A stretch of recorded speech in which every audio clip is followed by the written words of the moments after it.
Good evening, everybody. Welcome to episode number 2. As you can see, everyone's let me down this evening, with the exception of Dave at Coastal. Good evening, everybody. Evening, Krafty. Lee, don't like that. Oh, let's move over there. That one's better. And we have got an additional benefit tonight of being joined by Sir Siebe Van Tilburg. Enter, sir. How are you? Good. How are you guys? Hello, Siebe. Hello, mate. So then, we're going to go a little bit hot off the press today because Siebe has been kind enough to join us all the way from across the sea. Right. So, what time is it there, Siebe? 8:30. 1 hour later. An hour ahead, so he's only got half hour until it's his bedtime. Yeah, right? Because his mum will be ringing up otherwise because he's only 21. First of many guests that we've got lined up, and I ain't going to say more than that because it's very obvious to me that we are creating a standard that no one else can touch, and I don't want to give too much away. So, Siebe, thank you very much for joining us. We don't need to introduce ourselves. We are very aware of who you are. However, the viewers currently climbing in at the moment don't know who you are. So please introduce yourself to the audience. Hello, I'm Siebe. I'm 26 years old and I'm a koi dealer / wholesaler from the Netherlands. The Netherlands. So 2 sentences. There was a koi show recently. There was a very poor turnout in comparison to recent years, Siebe. And I am going to put you on the spot because I will ask some difficult questions. Because I think that it's only right that we focus on the good, the bad, and the indifferent rather than trying to blow smoke on something that isn't always there. Because as dealers, all of us, oh yeah, hang on, I need to pause that. Lee, congratulations. Oh, yeah.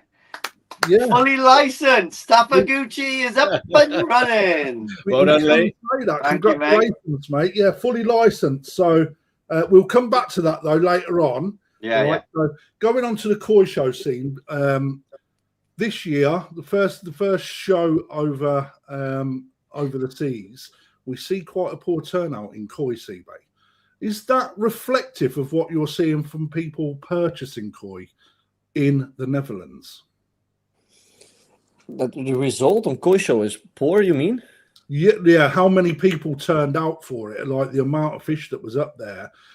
Which koi show? Which koi show? Belgium. I don't hear Lee, actually. Belgium. You don't hear Lee? No. Good. Dave? Can you hear me, Siebe? I also don't hear him. It's mad, but you can hear me, right? Yeah. Right. We might have to. This seems to be a bit of an issue with the stream service at the minute because this happened to us earlier. Yeah. Should I go back in and out? Hang on. Dave, Lee, if you log out and log back in, let's see if it fixes the problem. Right. We are live. These things happen. It's not a problem. But yeah, Belgium koi show. There was that sat recently. There was quite a poor turnout. Actually, I think with the Belgium koi show, it's more related to marketing, also the location. Like the Belgian and Dutch market are basically one market, and the Belgian koi show is so far to get there, so hard to get there for Dutch people. So not many visitors will go there, and also not many Dutch people will participate on the koi show. And for the Belgian market, you still have some very decent hobbyists, but a lot of big hobbyists there, they don't like to show their fish. So that's quite a difference compared to the Dutch market, where a lot of big hobbyists also like to show their fish. Yeah. So I think that's the reason, basically some of the reasons why the Belgian koi show is going down a little bit. It's a shame. I mean, but now I don't hear anybody anymore. Maybe we're not talking. Can you hear me? I don't hear you as well. So a second, I will go out and in. Can you hear me? You do that. Hello? While you're doing that, can you hear me, Lee? No. Yeah. Can you hear me? Maybe Siebe jump out. Yes. Yeah. Oh, this is a bit of a nightmare tonight, isn't it? We've got a bit of a blip, but hey, like I said, you know, it is live. Technical, isn't it? It is what it is. So while we're waiting for Siebe to turn things around again, Lee, inspection. Inspection. Oh, right. Yeah. So so I was lucky enough to get the Carmarthenshire Council out on Tuesday, and two lovely ladies come. Can you hear us now, Siebe? I think so. Awesome.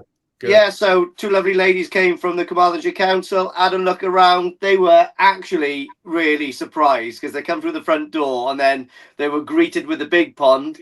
And then they went, oh, wow. And then they thought that's what the pet shop license was for. I said, no, I said, it's down here as well. And they were like really impressed. And they went, oh, right. I mean, they were here for about an hour and they've actually pretty much hired me to be now the koi expert in the county, because they get a lot of they get a lot of like rehousing, like stuff like that and all that kind of stuff. And they said, we haven't got a clue about it, can we contact you? And I went, yeah, as long as you put my tax bill down. Yeah. Council tax bill down. Yeah, well, you could do something like that, mate, eventually. Yeah, but it went all fine, mate. Fine, got the highest level that I could get in, and that's good. Happy days.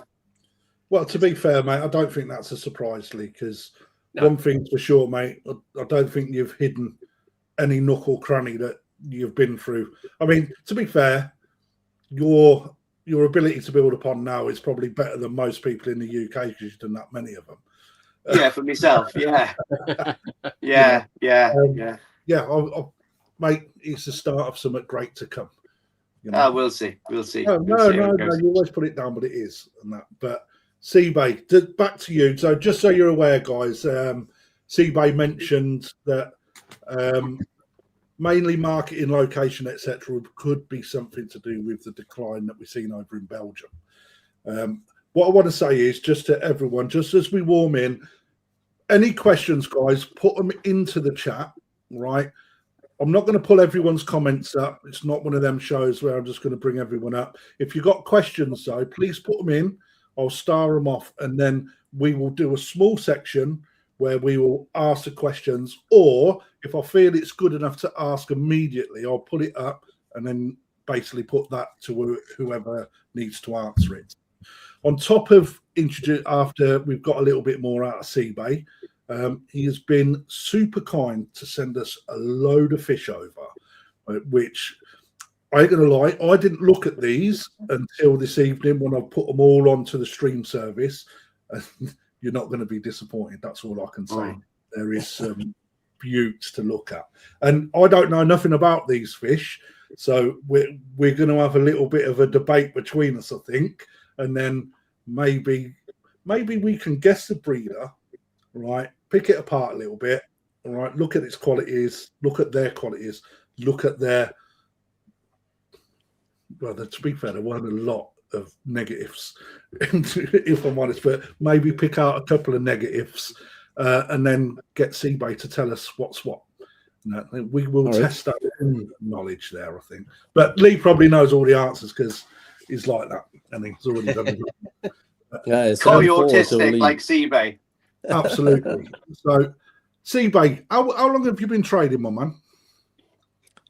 Since 2020. But that's the year I started my first book year. So not so long ago, actually. This year will be my 6th year. So you actually started during COVID. Well done. Yeah, just before, actually. Yeah, just before. Yeah. On March, it spread out here in the Netherlands. So just before that. But actually, I think COVID for me was brilliant. Yeah, I know it sounds weird, but people stop spending money on holidays or expensive vacations, and they start spending money on fish. And on the other side, all the competitors I had back at the time, they were also forced to only buy fish through online auctions or through whatever they could get. So they didn't have an advantage anymore with input, and the market was growing. So for me, it was pretty easy to create a big market entrance just by being super cheap with the similar fish, because I was selling Dainichi auction fish, Sakai auction fish, Momotaro auction fish, and I just waited for all the competitors to release their fish on the website with the similar prices, and I would select fishes I liked and then just go slightly under their prices, and that helped me a lot in the first 2 years. Yeah. Wow. I think, I mean, I only come into dealing koi Siebe not long after COVID had kicked off, actually. But one thing I seen was how many koi actually got consumed by the amount of customers. Because you're so right. I mean, I don't know what it was like over there, but over here, you was pretty much ring fenced to be able to go anywhere other than to a pet shop or a park, basically. Mm-hmm. Yeah, a lot of people took up the hobby of building ponds and buying aquariums and literally saturated the market, and the takings were exponential. It's like I should imagine, Dave, you was in the same. Yeah. predicament. Yeah, I mean, to be honest, we were fretting at the beginning of it, thinking, wow, we've got all this stock in for the new year, we've got all these fish in for the new year, and now we've got to shut our doors. And I won't lie, we panicked, but it absolutely just took off, Krafty. We were literally, I can never forget it. We were getting down here, obviously, because we were allowed to come here daily because we're a pet shop. We were getting down here about 7 a.m. to start packing parcels out. We'd be here till 6, 7 at night. We'd disappear home. We'd come back the morning and there was the same again to do. And this went on for week after week. And it got to the point until you run out of products, and then the products started slowing up because obviously you couldn't get the shipments in from China or wherever they were coming. And then it was, bottom drains became gold dust, didn't they? Can you remember? Everybody wanted a bottom drain to build a pond, and we were lucky. We just had about 40 delivered, so we were excellent for a few weeks. You was the market leaders. Did you double the money on them? No, we didn't, Lee. Hey, do you know what, right? Honestly, off the fish topic, but I can remember doing the house up over COVID, and I needed bags of plaster, and the bags of plaster, people were selling them on Marketplace for £50. You could get a bar of gold cheaper. Anyway, back to the koi. Go on. I'll tell you what, though, I was actually building my pond when COVID hit. Yeah. And I got to the point where I needed concrete. Just could not get it. All building materials gone. Just couldn't get it. And on top of that, HS2 is a high-speed train line Siebe that's being built through the UK. They in Northampton, down the road from me, they've got this big depot, and every pump for concrete was being used for that. So in the end, I just had to do it all by hand, man. I actually have to graph rather than just turn a tap. But there's a good question just coming from Paul. So, Paul Windmill, question Siebe, what's it like being so young and so big in the game? And that's a good question, Paul. Thank you very much. Yeah, I don't know if I'm big in the game, but I think I'm young. The thing with being young, I think it's at the start it was kind of a disadvantage because some customers I have now also said, at the start I didn't want to buy your fish because you are younger than my kids, for example. And I thought, how could you know anything about koi? That's more like people see this as an experience game, right? How could a 21-year-old guy know anything about fish? Which is quite, I don't find it strange, actually. It's quite right what they are thinking. But now I think it's more like an advantage because when I'm in Japan, I'm very easy to recognize. So when I went to China the first time, I was so surprised that I went to those farms and they said, we know you from Japan, from Dainichi auction, Sakai auction. We saw you everywhere. And I thought, I didn't even realize that I was so noticeable. So I think now it's an advantage, but at the start it was quite of a disadvantage. But at the end, that's what it is. You cannot change your age, so it's, I mean, don't worry, Siebe, one day you'll be as old as us. Yeah, but with more knowledge. Yeah, I don't know, mate. I do a lot more. Well, I don't know. Dave sort of forgot a lot more than we know, if I'm honest, because I think Dave's 74 now. 71. Getting close to Lee. Yeah, Getting close to me. the grey hair is very deceiving. Do you find, Siebe, with your age, because unfortunately in the UK, we see that the koi hobby is more aimed at sort of middle-aged people rather than the youngsters. And I think part of that is the demographic over here. It's really difficult to get on the property ladder, and any new properties literally haven't got gardens. So how is it over in the Netherlands? Because, I mean, there's an expanse of land there. Your buildings are all different. You know, is it easy to get property? And do you see many younger hobbyists come in because your age like gives that little bit of a push for people to say it is cool to keep fish at your age? The thing is, many people of my age actually find it cool of keeping fish. That's the first thing. But buying property or houses in the Netherlands is now the biggest problem we have. Too many people and not so many houses. So that's quite a bad thing.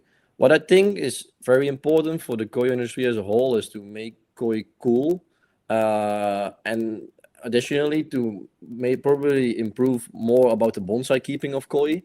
Now everybody is focused on growing their fish until 90 cm or 1 meter or 2 meter, for example.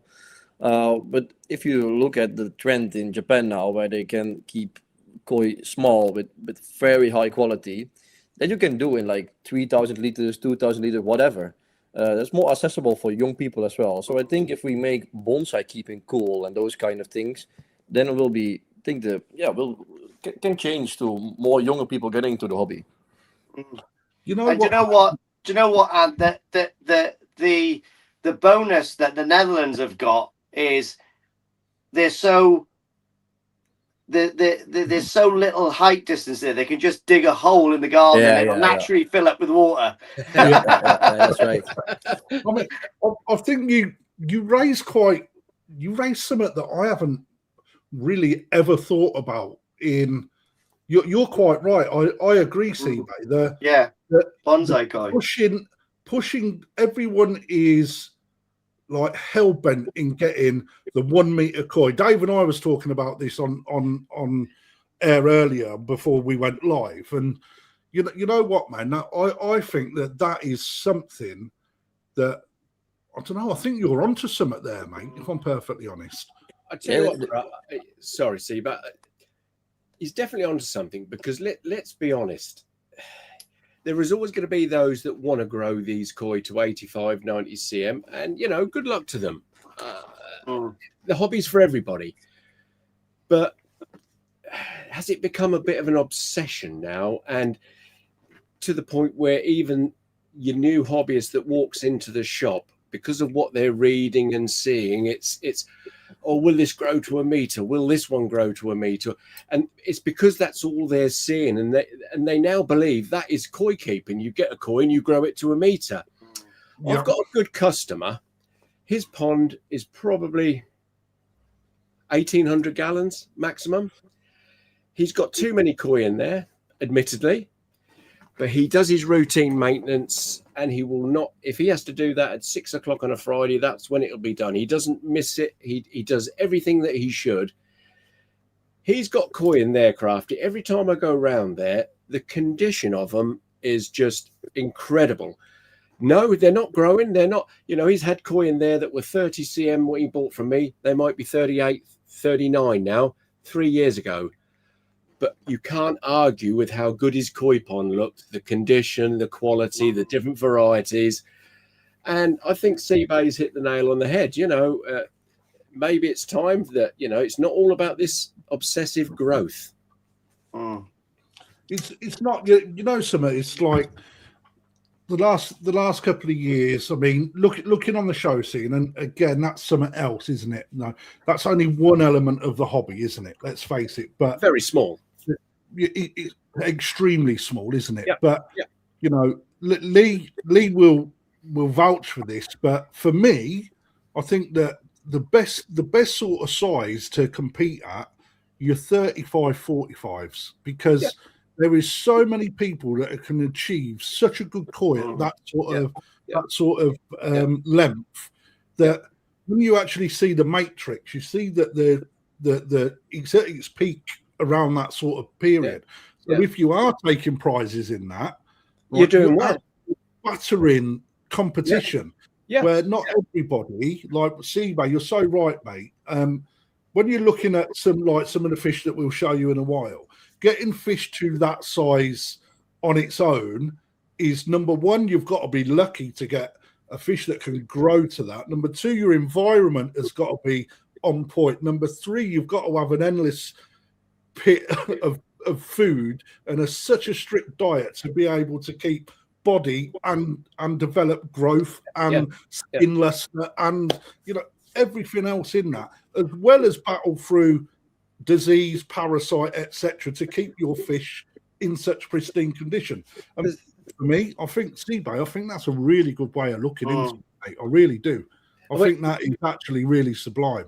I don't think it's a new concept. Like, that's what I've always said.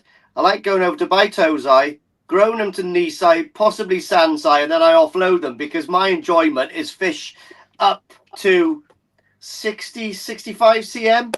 And then for me, the interest has really gone out of them. And that's not to say that somebody else isn't interested in them, but for me, that's the sweet spot, that is. I enjoy that fast development period of 18 months, 2 years, and then give the fruits of my labor to someone else. But it's getting, again, this is where your eye comes into selecting the koi, isn't it? And again, some that Dave and I was talking about earlier, and we'll pick up on some of these when we start rolling into the fish that Siebe sent over. But getting the eye to understand fish development, number one, is super key. When you're looking into your shower, it's like there's a lot of gambles in there. You don't know what the sumi is going to do, for example. Kahaku, too many people try and tick too many boxes when it comes to selecting a Kahaku that, actually they're doing themselves out of good fish because they're missing the things like body conformation, and, the bits that really do matter, just because of a bit of sashi or a bit of kiwa or the pattern's not quite fully balanced. And, it's meant, and hopefully with these sort of platforms, like this platform that we're coming up, hopefully we can educate people into a point, and it's nothing to do with sales. This is merely down to the fact that too many people tick all the boxes, like try and tick too many boxes for the perfect koi. And that's going to link me into a question, actually, Siebe. When it comes to koi in the Netherlands, right, I know that actually that there's not many dealers in the Netherlands, is there? Do you know how many there are? Actually, maybe it doesn't look like we don't have many, but I think from the amount of people we have a lot of dealers, actually. Really? Yeah, I think every 20 minutes, really, in the west and the south of the Netherlands, there is a koi dealer somewhere. Serious koi dealer? Yeah, depends on what you find serious, but somebody who has like a Chamber of Commerce koi dealer number. There's the Europeans. I want your input on this, because the Europeans, I believe, are very big into their single color koi, more so than Go Sankey. Is that true? No, I don't think. Yeah, I don't know, actually. I think for my customers, many of them are more into Go Sankey compared to single color fish. But I get the point that probably a lot of hobbyists that don't like shows or higher quality fish, they just want big fish. Yeah. So big fish are automatically related to single color fish. Okay, it's just that when you look in the show scene over there, there's a huge amount of single color in comparison to the UK, where Go Sankey in the show world is actually quite strong. In the hobbyist world, quite weak. It's a bit of a flip of the coin. Would you agree with that, Dave? Yeah, I would. Yeah, I mean, everybody aspires here to probably get a Go Sankey to a certain size. There are a few people that aspire to get a Yamabuki or except, but it's not as vast as in the Go Sankey, is it? No, No, it's not. Do you find in Europe, Siebe, that I mean over here we seem to have this mental cycle where when hobbyists come into the actual game itself, they will start with the oddballs, a lot of metallics, more pretty looking fish that are more finished. They'll then start to move over, their taste buds change a little bit, more understanding of single color and body, and then sometimes start in Gosanki and finish in Gosanki. Do you find that same sort of cycle? Yeah, usually they start to collecting every variety there is. One Kohaku, one Goromo, one whatever. Yeah.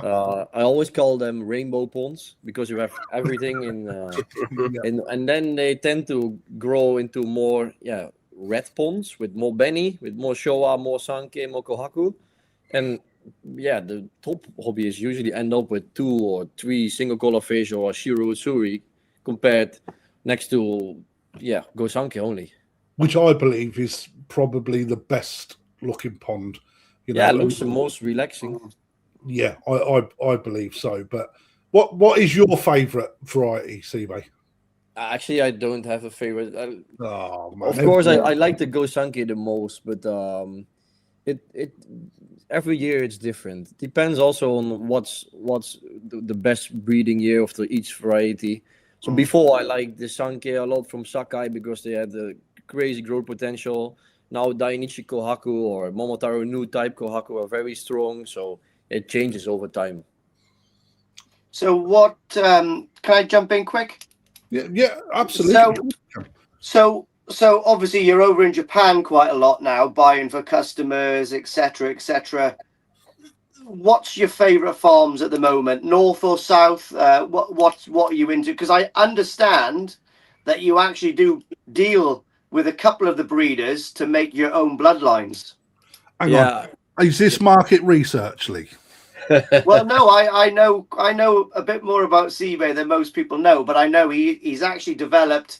He's got some nice Orogoi over there. He's left them in farms, which he'll explain now, and he's actually come up with some really, really top bloodlines.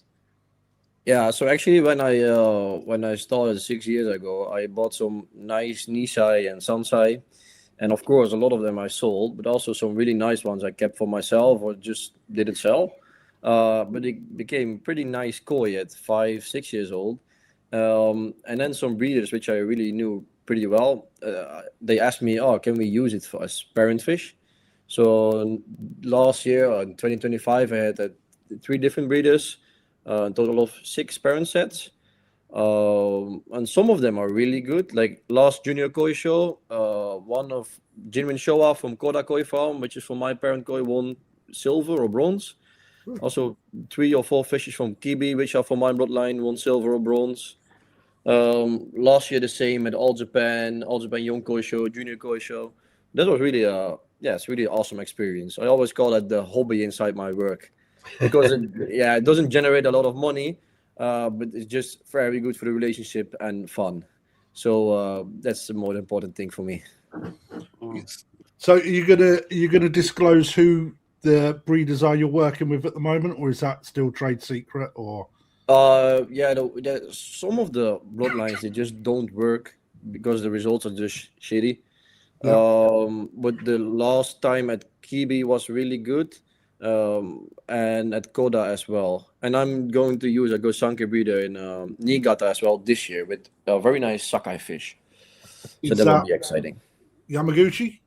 No Yamaguchi. Your best friend Odakan-san. No, he has enough money to buy his own fish. But just get him some lemon sours. You'll always twist his arm, mate. No problem. Yeah. No. Last week or Junior Koi Show, Kibi took a fish from Isa, which was my fish, back to his farm. So now we have there 3 nice Isa fishes that he uses for Ginrin, Showa, and Showa. And the results are very excellent, actually. I sent Lee some videos of them before. Yeah, nice. Super nice.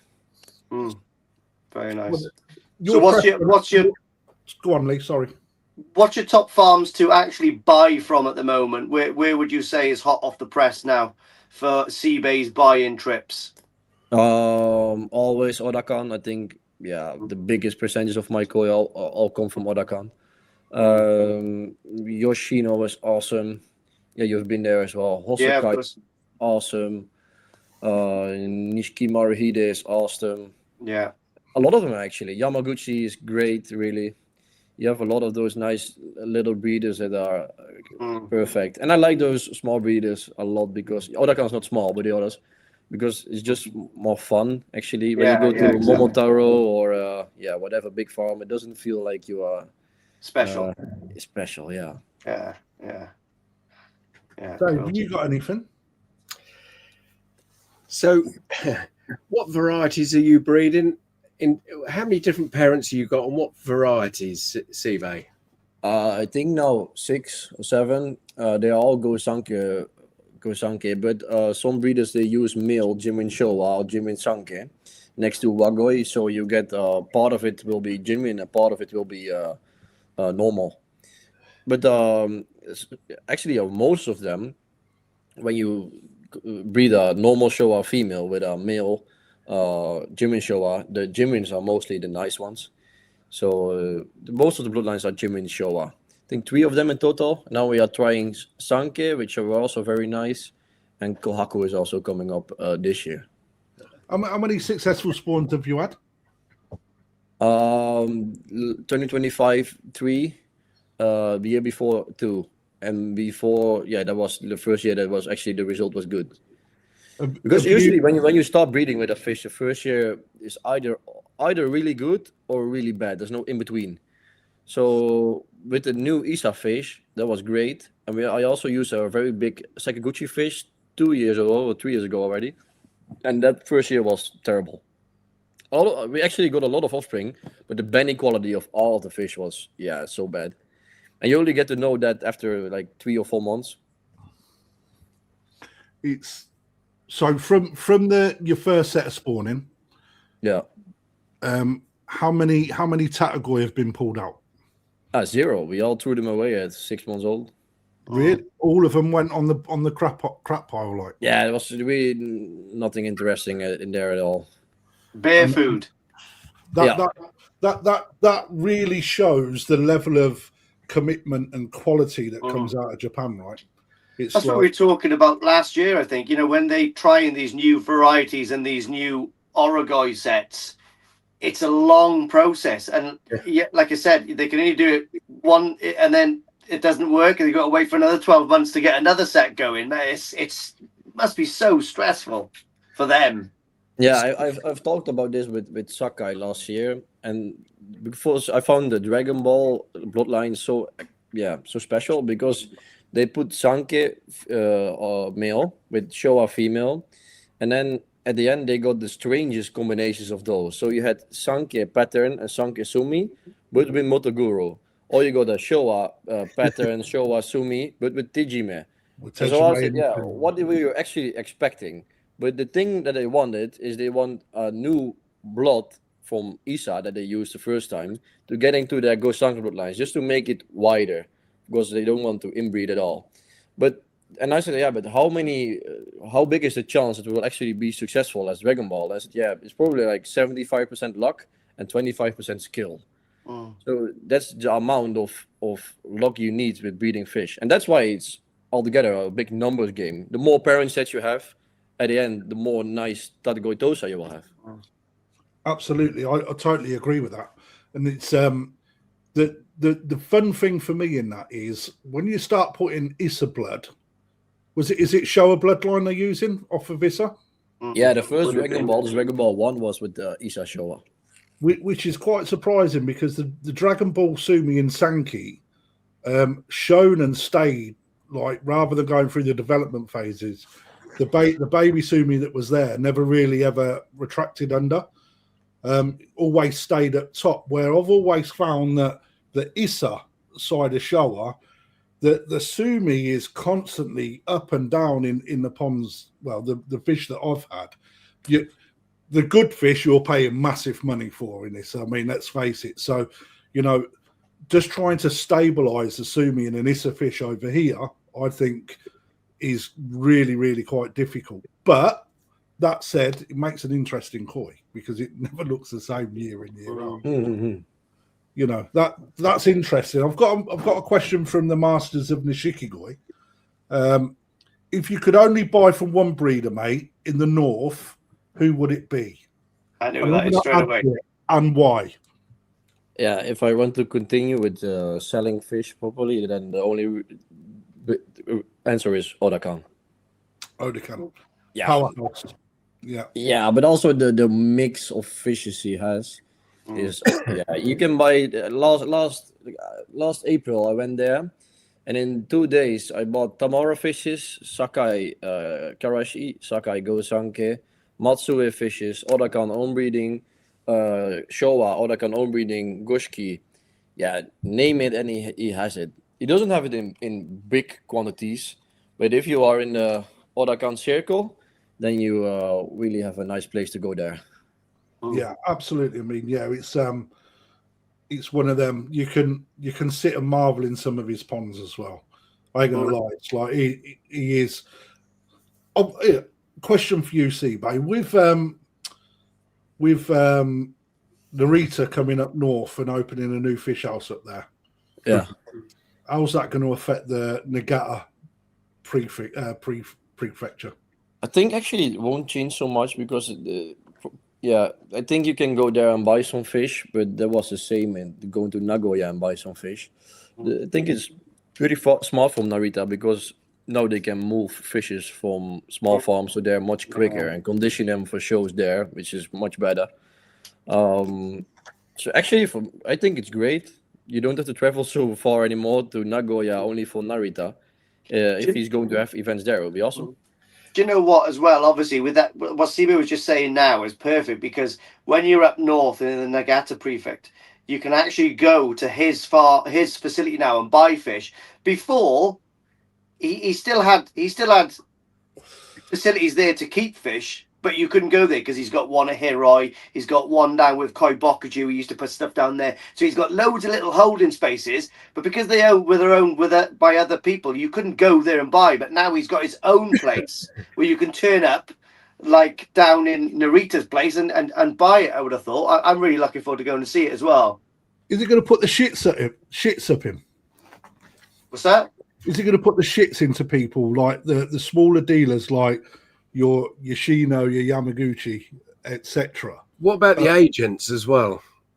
That's where I'm getting at. It's like, is it going to really turn it over to a point where it becomes a one-stop shop for Nagata?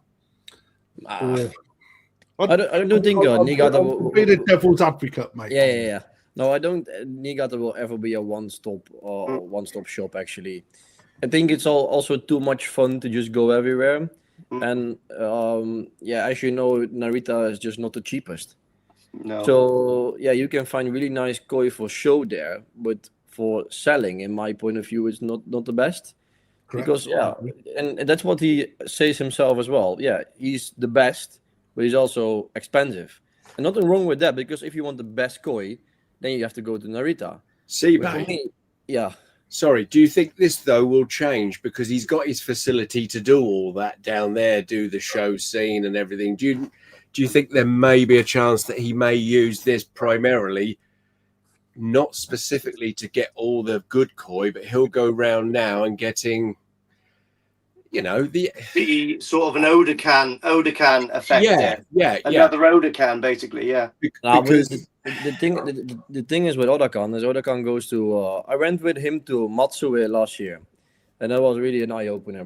Because when I go to Matsue, I will buy 6 Nisai, 1 Sansai, for example, and then I'm all happy and my wallet is empty.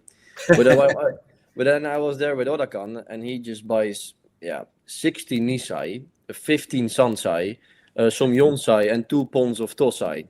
He buys it all together, makes a price of everything together in once. He ships the next 2 days, the next day, the week after, whatever, just very close to that, and he pays straight away. So his input price is so low, and he also had a lot of fishes. But what's him all about is the top class of those fishes, because everything below is just for him to sell as quick as possible to make those top fishes much cheaper for him. And that results in that he can sell those top fishes for top prices because the quality is awesome, but his profit is really high. And the fishes all below that level, he sells to me, which for me is great because when I go to Matsue, they are more expensive. He still makes profit, but all the profits he makes on those cheaper ones are actually used to get those top pieces. And Narita, of course, he can do the same. Maybe he will, but I think, yeah, it's not so interesting for him because where they are focused on is Koisho stuff, to have, for example, good stuff for his events. And I think he will have this Niigata place for new events, Niigata mud pond games, whatever. They will come up with something. I think it will be just the same package, but just different location. I don't think they will change the formula. I think that actually adds an element. When you look at, I mean, I know that this year, did you ever go in the event when he had that like fruit machine sort of thing where you had a ticket and seen if you won or where you come in the pecking order, etc.? No, I didn't. This one was Arts Collection, right? In December. Yeah, that one. Yeah, no, I didn't go. I didn't go Arts Collection. Mate, slacking, mate. You should have been there in December. You know what I mean? And that's, the quality man is of awesome. your talent, right? You should have. Now joking with yourself. I mean, I think actually it sort of does add that element for us dealers that travel to Nagata to have the ability to walk into a facility from Narita. You know, that it may be a bit of a worldie where, you know, because of where he is down south, it's not always operationally feasible to spend that amount of money to go down there, you know, to try and purchase fish that you'll probably, you know, it's so difficult getting shipped up north and all the added costs that are put in with the logistics on it. You know, it's not always the most feasible thing for anyone in the UK to do. So, you know, for me, it adds an element, actually makes the fish become potentially more affordable. Yeah, probably, but I don't think Narita will ever be a farm like Niigata farms, because of course, they want you to go there and buy fish. But on Marusai, for example, you can just park your car and start bowling fish, whatever you want. But yeah, they like to sell in events, same as Dainichi. They don't want you to go there and start selecting 2 boxes of Tosai. They want you to bid on online auction. Because for them, it's less work sorting. They only have to do the pictures in the movies. It's so much easier for them. And that's the same with Narita, the same with Odakan. When I asked Odakan, I have a customer who wants a really, really good Nisai. Sometimes he says, I have this koi. Or like last junior koi show, he sent me a really nice koi that competed really far in the show. But usually he just says, go on and bid on the event, please. That's what they want. Yeah. They don't want the hustle of everybody going there. It's one thing. Sorry, mate, my dog just made me jump. Then over in Japan, with you going in and having such good success in the Japan shows, have you seen that as? Do you see that as important as a koi dealer in the Netherlands? Is it a must to participate or to win? No, just to participate. Number one, and let's elevate that question to, you know, taking awards as well. I think, yeah, because when I promise to my customers, this one is really awesome, you should buy this fish, and it doesn't win anything. Of course, this will happen sometimes, but on the big amount of fish, there should be more winners than losers. And of course, it's not that I feel pressure, but before it was, I was super happy when I won big prizes, and now it feels more like a relief. Because some of those small fishes are really expensive, and I said to them, these are great for show. And when I say to customers they are great for show, they have to be great for show.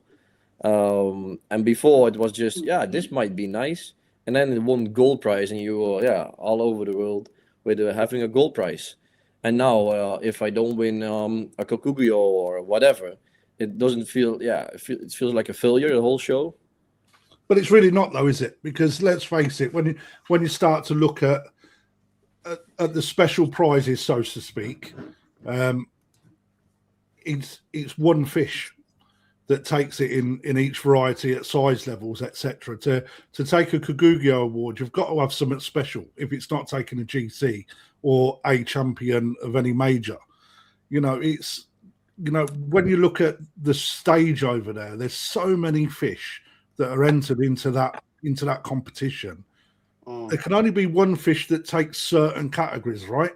Yeah, you and the put thing is, yourself on that pedestal, though, Siebe, right? That's and I think that builds into people where when you're giving a service or providing, the platform to enter in there, having that sort of accolade behind you, you're already putting yourself under pressure because it's there, and that expectancy grows with you as you start to become a little bit more, let's say, a bit more of a champion in a dealership of being able to take awards. You're going to find that naturally, though, to be perfectly honest. You can't win them all, mate. No. Of course, I realize I can't win them all, but it's quite sad if let's say something 5 million yen, a small Nisai, wins nothing. Yeah. And then they see a Narita auction fish of 100,000 yen win gold prize or first prize. And that, of course, sometimes things like this happen. But if I do this 3 times in a row to the same customer, they will think, God, this guy gives the worst advice ever. I mean, that price that you give there is 25 grand in UK money for people that aren't aware. Right, just bear with me. I'm just getting rid of some people that are clearly putting some nasty comments in the comments, but they're gone. Don't worry about it. It's done. Can I see the comments even? I don't know. You should be able to. If you have, are you on a laptop or your phone? No, I have it now. I have it here in the comment section. Yeah, I've taken them off anyway. So anyone that's putting any nasties in there, they get banned straight away. No second chances.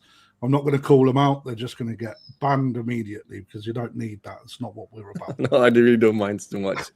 Oh no, it's more aimed at what we're talking about more than anything. But that's all right. That's all right. Yeah.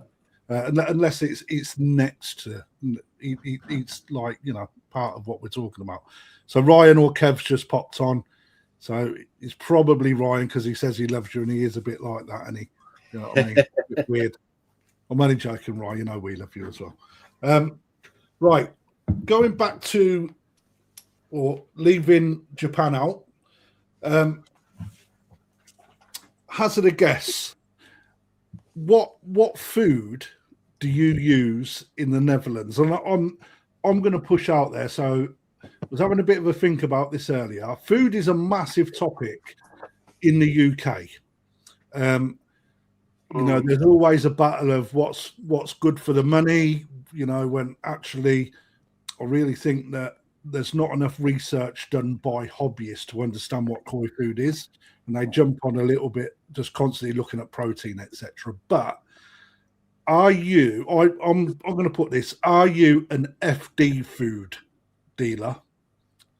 I use a lot of FD. More than sake? I think I'm one of the only ones that never used sake in his life. And not because I didn't like it, but it just never got on my path. Yeah. But what I like about FD, probably the build up the most, is the low protein. It doesn't trash your water so much. The bodies you get on it are really nice. And I just don't like high protein foods, even for Tosai. Maybe it will change over time.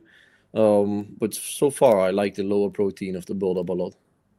Okay, what benefits do you get from that? Yeah, actually, I don't.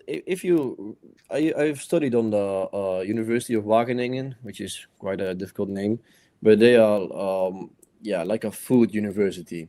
Mm-hmm. So my general knowledge about food intake and those kind of things is quite decent.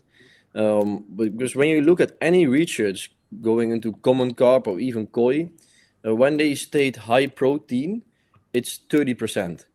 And in koi, when we state high protein, it's 45% or over. Or higher. Yeah. Or higher, yeah, whatever.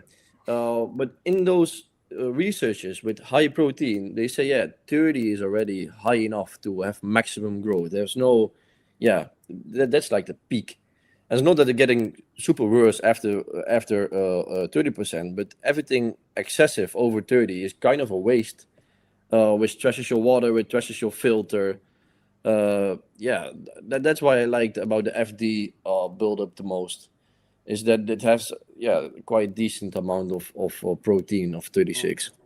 You know, and this is Interesting. It's so good getting another point of view from another country where sake doesn't dominate the market. I would imagine. I would imagine that FD food dominates more in the Netherlands than sake. Would I be right in assuming that?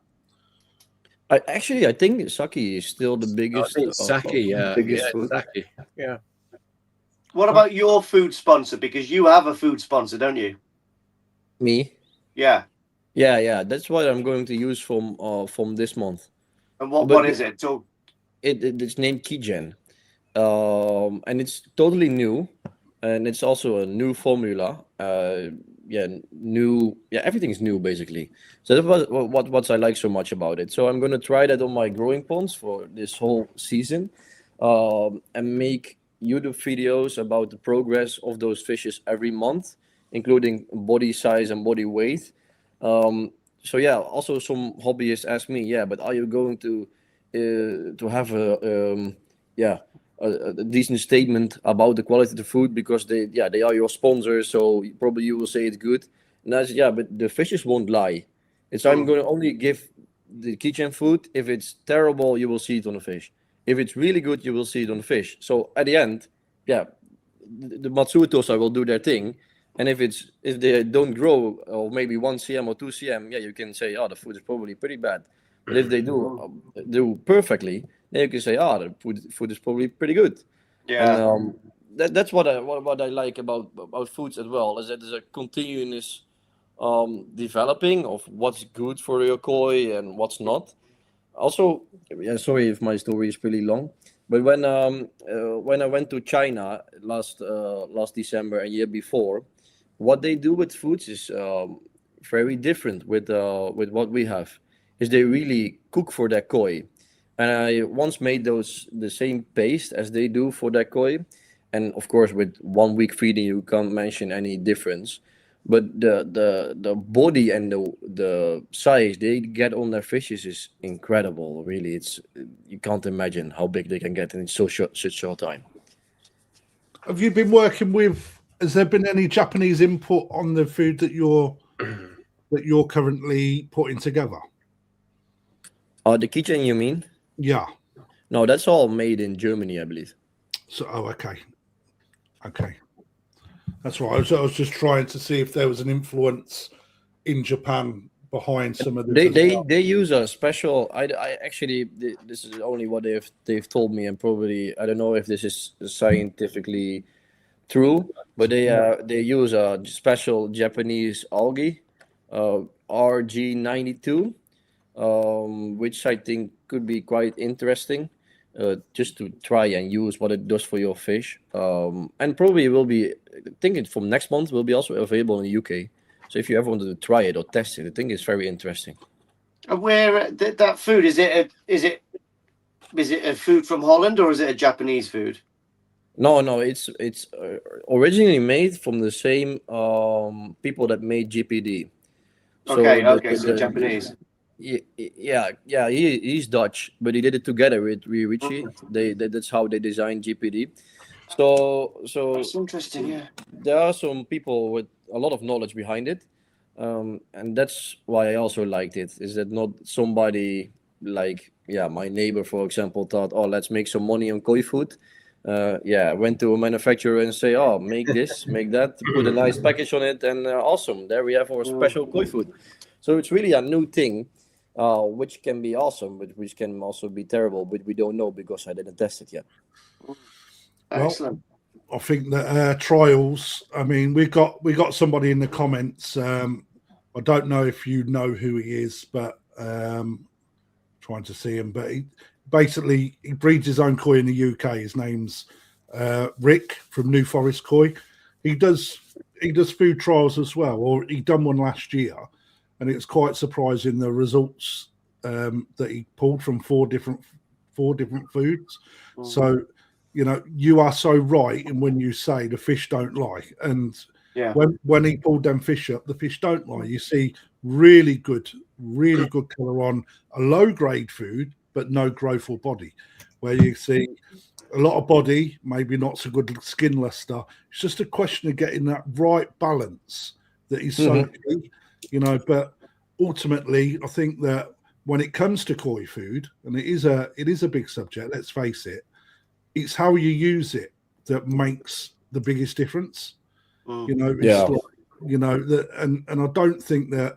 Again, I think that there's a lot of people out there that jump on the bandwagon of price and, let's say, you know, who has got the best food without actually really understanding the breakdown of the food, what it does with a fish, etc., or even how to administer it as a diet. You know, it's like, I don't know. I may be pushing. What I found funny about some fish food is that people judge it based on how much your koi like to eat it. But yeah, when you go fishing and you feed the carp in the pond, you give them some lures that they really want to eat it. Give it to your koi, they will enjoy it so much because it's fat. It has everything they love. But if you give to a small kid McDonald's every day, they will love it. Oh, awesome, a new hamburger and fries. But at the end, it won't be the best diet for them. No. So right. That's they love the food. They really eat it so well. It's, in my eyes, not a judgment at all. Also, when you change foods, they are used to, for example, sake. When you start feeding FD, probably the first week they won't like FD because they're used to the sake diet. Absolutely. All the way around. And then, you should just continue feeding FD, and at the end they will like FD as much as they will like sake. But that's just how koi work. I mean, Krafty, you probably get this a lot because there are a lot of people who, once they first get into koi, they'll do their pond, they'll get their fish, and then they'll start to look at a food. And generally, the first thing is, I want one with high protein. Yeah, 100%. The highest protein, because I want to grow these koi big, and this is where they head straight for a food that's just got massive protein levels, and they're probably feeding at too low a temperature anyway to absorb this. And come under problems. Yeah. You know, and this is something, Dave, isn't it? Where you look at digestion in koi. And I don't think people realise how important it is for a koi to go there and out the other end and actually absorb the quality of the food that's coming out. Yeah. And if they can't do it and it ends up stuck in their digestive tract, you are in a world of hurt because your water temperatures aren't right. And you're feeding a food that cannot be physically cannot be ground down in that belly, and it sits there. And what I like to remind people is we've all had them pellets on the side of the pond that have never been cleaned up that turn hairy, right? It's like, imagine what it's doing in that gut, you know, when it can't be moved, right? You know, they can't have medicine that make them go like we can. It's also what Siebe's saying about the amount of proteins. I mean, I was talking to a really knowledgeable guy from Holland as well. I mean, and he says that Tozai need a different protein, a different food to Nisai. Nisai need a different food to older fish, Yonsai, and you know what I mean? I mean, high protein for a Yonsai is probably not that good, is it? Do you know what I mean? Well, it's not. I mean, if I was hammering down rusks, I'm sure it'd give me the shits.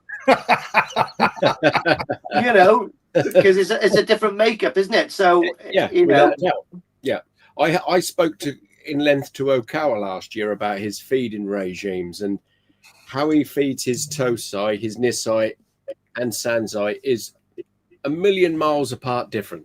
Totally different mix, Different temperatures. Totally different.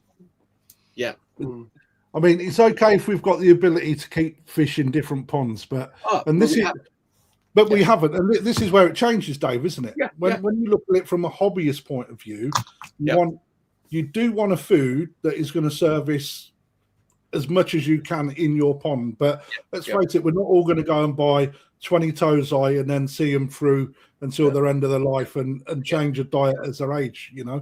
I think the customer ultimately wants a food that they can use easily without too much thinking about it, because there are, like Siebe alluded to, if you start going whacking in 40-50% food, there's not going to be long before you can be in some serious. You'll either have fish with bellies like they should be in a carp lake. You'll either have, you'll just create all sorts. The growth just will not be evenly across that koi. That they'll start to really misshape badly, and that's if they don't do any other internal damage. So you're just looking for a food for a lot of hobbyists. They're just looking for a food that's very forgiving. I think that one thing that gets missed on koi food a lot is probiotics. Probiotics, yeah. Everyone is hell bent on how much protein is in a food and how big that they can get a fish, and that really brings us back to when Siebe brought up about everyone is hell bent on getting an 80-90 cm koi.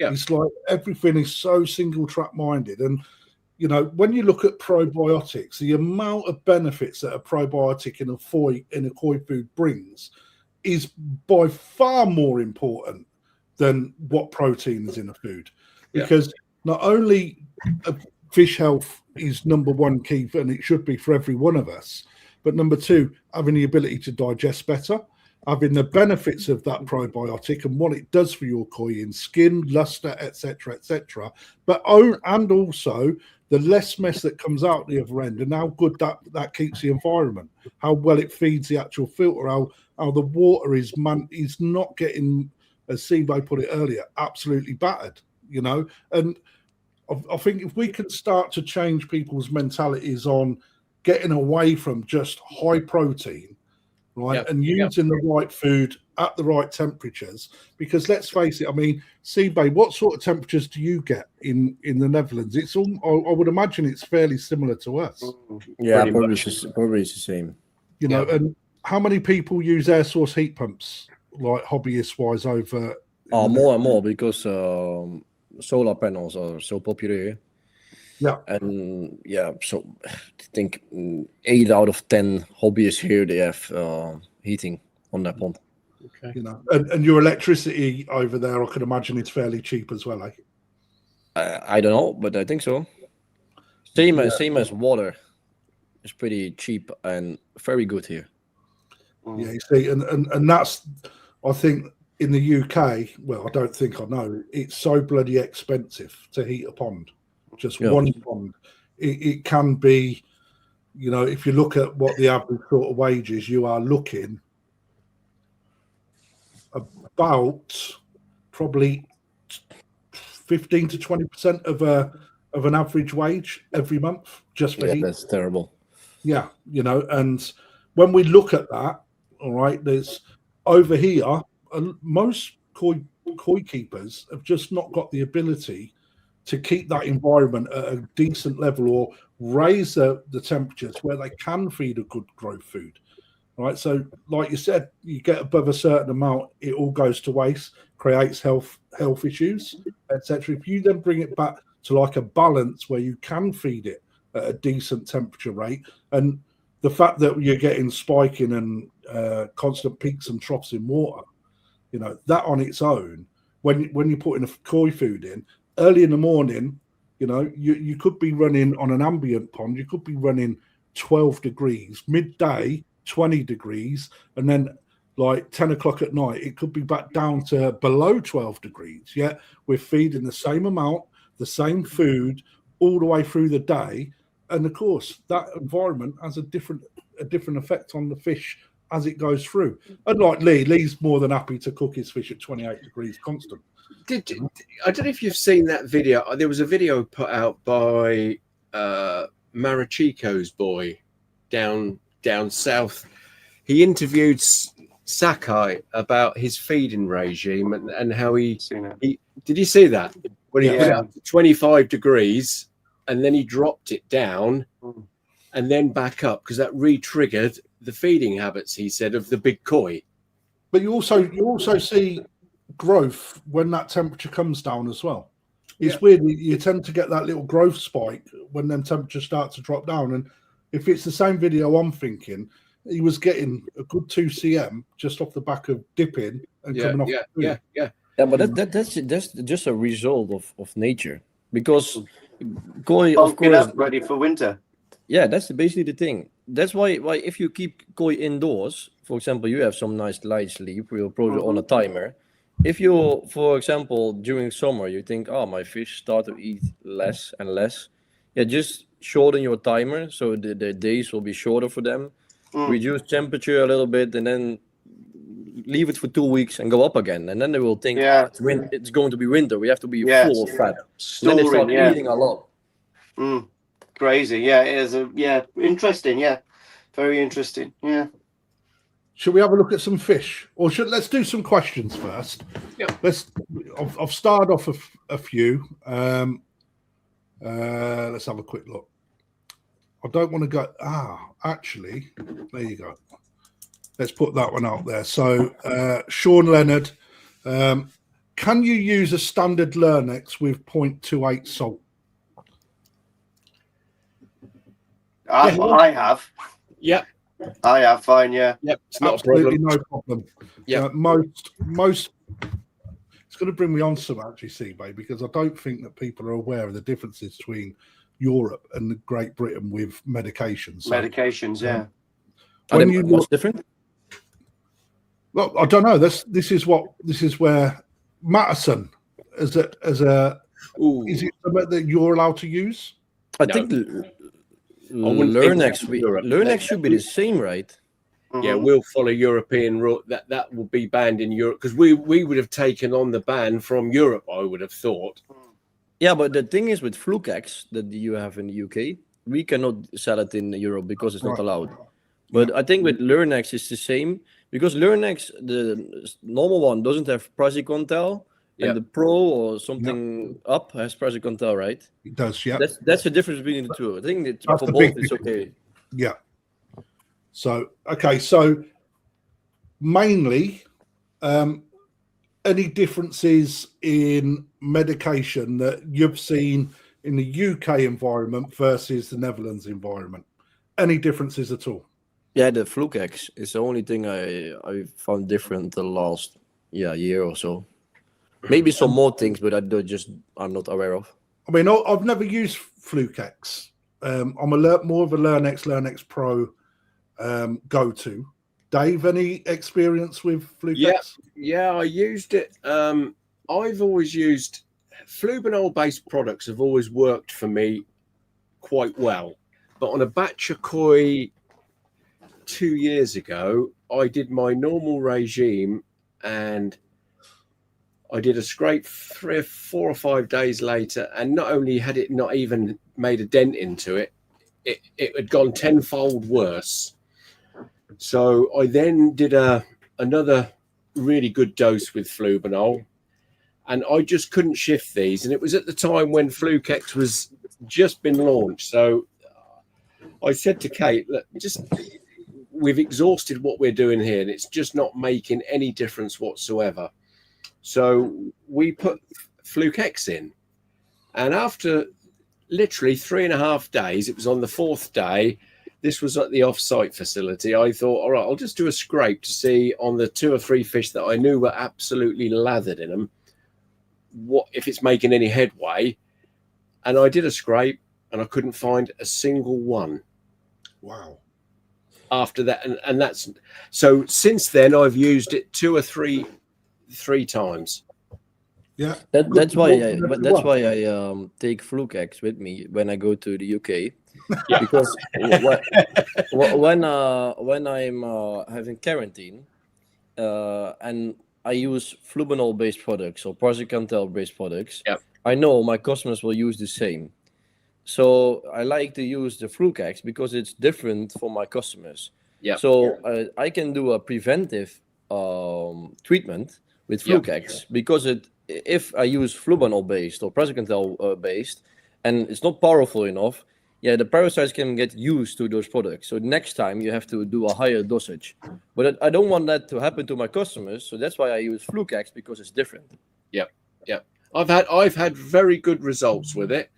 The only thing I would say is, 100% make sure you haven't got a trace of any other chemical in your water when using it, because that can have an adverse effect. So just make sure whoever is watching, if they're going to use it, just make sure that they've got nothing else. They haven't just done a formalin and malachite 2 or 3 days before or something like that. The big one What is about the PP salt? one, isn't it?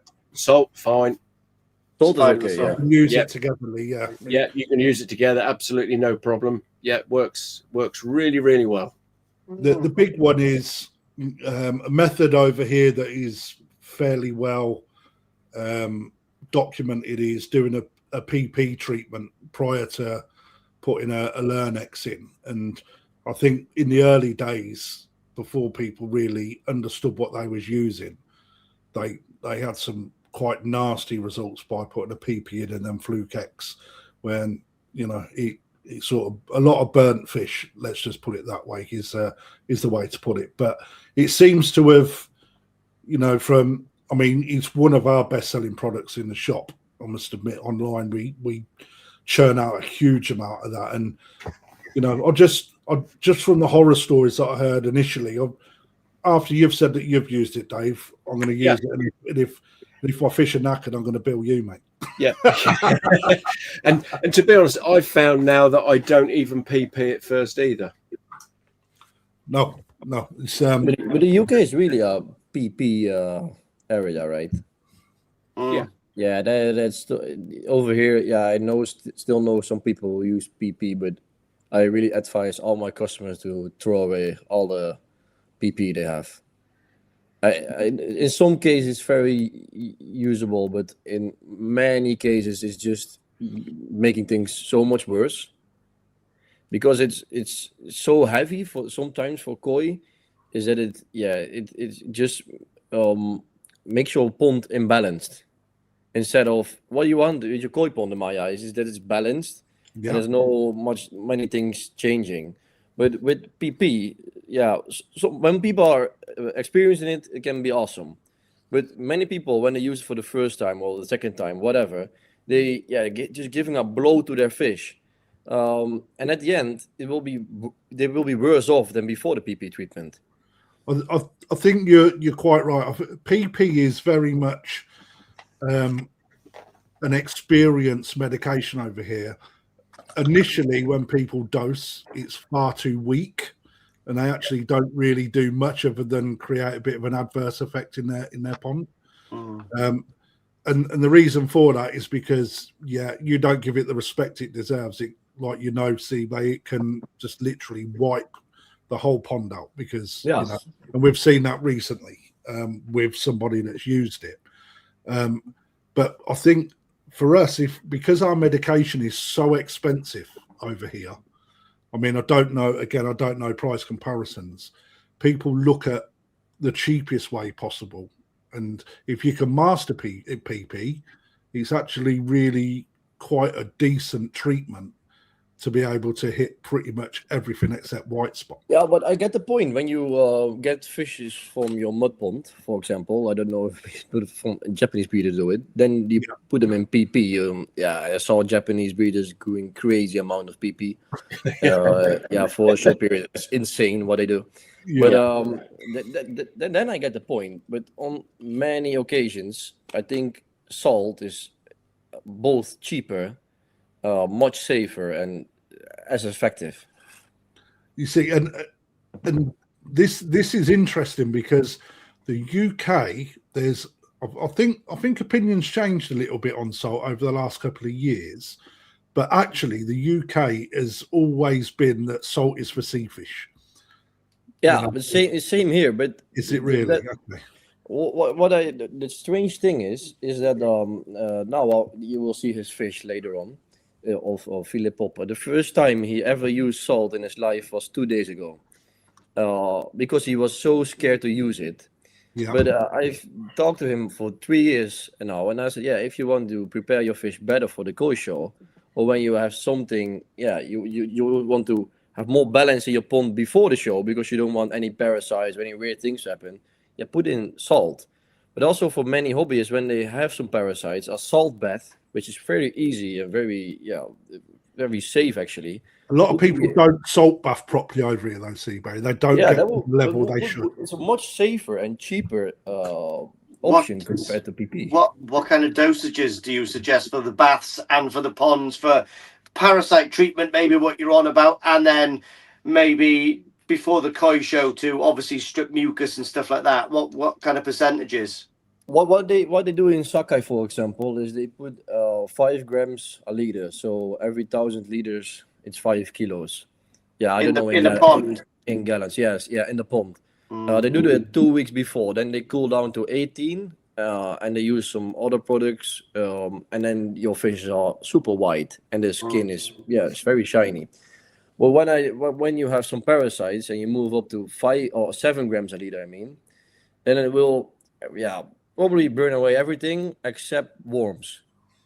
But you can do worm treatment. Stuff, you can do worm treatment together with salt, which is I don't know with Flukex, but with flubanol or praziquantel, you wouldn't burn your fish basically. When even that sometimes, not many occasions, but very few times when it doesn't really work. You can use a salt bath, and then you go. Usually, when I do a salt bath, which I did today, also for koi show treatment, then I go to 15 grams a liter, so 1.5. Do that for you just dissolve all the salt in a bowl. Move the fish in, put on air. It's not really necessary, but better to put some air. And then you can also just not scrape, but just move over your fish a little bit, and mucus, then you just leave it for 10 minutes, and it will be so clean. The skin will be perfect, and also many parasites, basically all except worms, will be vanished because they can't hold the osmosis of the salt water, so they just pop basically. Yeah, that's a good point. I hadn't thought of that bit. And even when it's 15, or you can go to, I did 18 or 20 grams a liter, which is quite a lot. And what if some people want to try it, really, if your fishes are weak, they can, drop a little bit. Roll over a bit. Yeah, they can roll over. And when they roll over, straight away, put them in a bowl without salt. So usually when your fishes are weak, have a bowl with no salt water, just pond water, and a salt bath. So when they drop over, just move them back a little bit. Let them get ready again, and then put them in again. And then I saved a lot of fish like that. Over here, Siebe, the salt bath, like I said, it's over here. People do not put enough salt in to make it a salt bath. It's at a tonic level.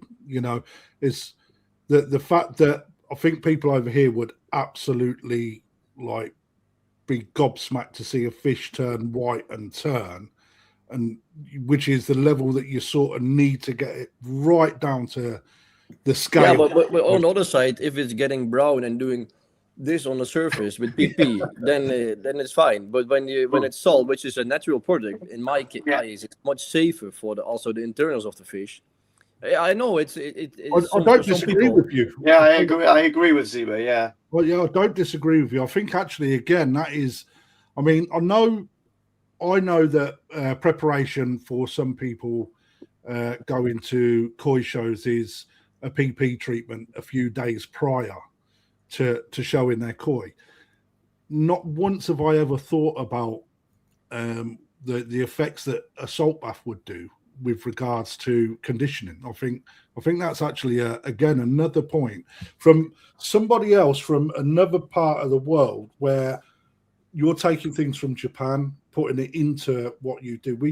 A lot of us don't see that sort of stuff. And but also when I did koi shows, also in Italy 2 weeks ago, I think if we didn't use salt in preparation for the fish, and when they got back from the koi show in Italy, the condition of the fish will be worse because the stress level of the fish gets so much lower when they are around 3 grams a liter of salt, because they love the osmosis of that range. It's for them. It's so the stress level is lower than on 0% salt. So for them, it's awesome. And even when I do koi shows and I check the water quality, and I think the quality is quite shitty, I put in salt in the koi show tanks. You're not allowed to do that over here. No, I was not allowed on the koi show there as Good well. man, I like. But yeah, I did it anyways. But Yeah, then so the funny right. thing was they start testing with drop Yeah. test the water, and the test will be way off because when Yeah. you do the drop test with salt in it, yeah. So they were testing it and they didn't know I put salt in, so they were very scared that all the fishes would die. But at the end, they were perfectly fine. Krafty, there's a lot of videos. I think there's a lot of dealers in Indonesia and places like that use the salt method. I've seen the videos where they've got them in a big pot and they're literally up and down. They're just washing it like you'd wash a dog or a baby, aren't they? I've seen them use it quite a lot. Sometimes when you have very big fish, they have the quite old skin. They get that white mucus on the head, right? Yeah, absolutely. Yeah, just put them on a bowl, a hand of salt, and just scrape it off. And that's how they prepare those big fish for koi shows. Yeah, I'll tell you what, man. I am employing. I am going to employ this into the shop. I am. I mean, don't get me wrong. We use in the shop we use salt because it's such a high stressful environment anyway. But yeah, I think at hobbyist level, again over here we just shy away from salt so much. Well, if you look in Japan, it doesn't matter which breeder you go to, everywhere is salt. Salt is the breeder's best friend. It's there by the pallet load. I mean, and another thing as well, I did a video a couple of 3 years ago, and what I did was I just got 25 kilos sack, just cut it, poured it in, and obviously the comments were, "That's wow, so scary." You should mix it up, and yet, when you watch them in Japan, I've seen them line up 10 bags and just go like that, and all lift it up like that, and it just goes in, and the fish don't. I can't remember where I was. First year I was there, mate. I actually seen a digger scoop just. Yeah. But actually, I think it was Marahiro, either Marahiro or Marasay. It was one of the two. We think the breeders get more. We think the breeders get through more pallets of food a year. It's going to be salt. Yeah, salt is by far the most. Yeah, but I think I do the same. When I add salt to the ponds, I just do this. I do. But when you look at the researches on salt level and stress to common carp, it's better to do it step by step on 12 hours time. Just go to 3, then go to 4, then to 5. Yeah, I never take it. Yeah, if I'm. But the difference is so low, and to dissolve all the salt in a bowl and put it in. I don't think the work is worth the stress level. Actually, it doesn't make a big difference, but scientifically, it's better to do step by step. Yeah, but do you know what? In Japan, they use the crystals, which are quite big, and I reckon when they tip those in, those crystals are so big, it dissipates a lot slower, and I think that's a lot better. But I don't think you can get it. Can you get that in the UK and Europe? The crystals? We do. Blagdon. They do it, Lee, the bigger crystal stuff, but it's so expensive. Really? I thought it would be cheaper, see?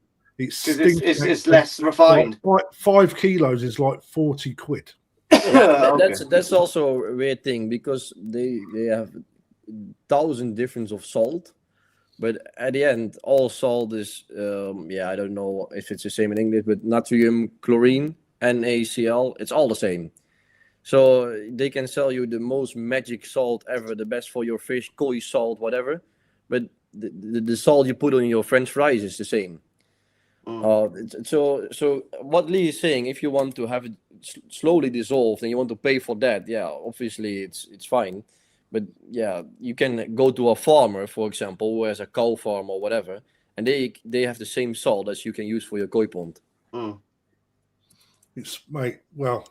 I think we've all learned something from Siebe, not maybe learned, but realised that what people use in different places. I think actually, Siebe, so far, mate, you've brought a great deal of stuff for us to chew on in the future as well.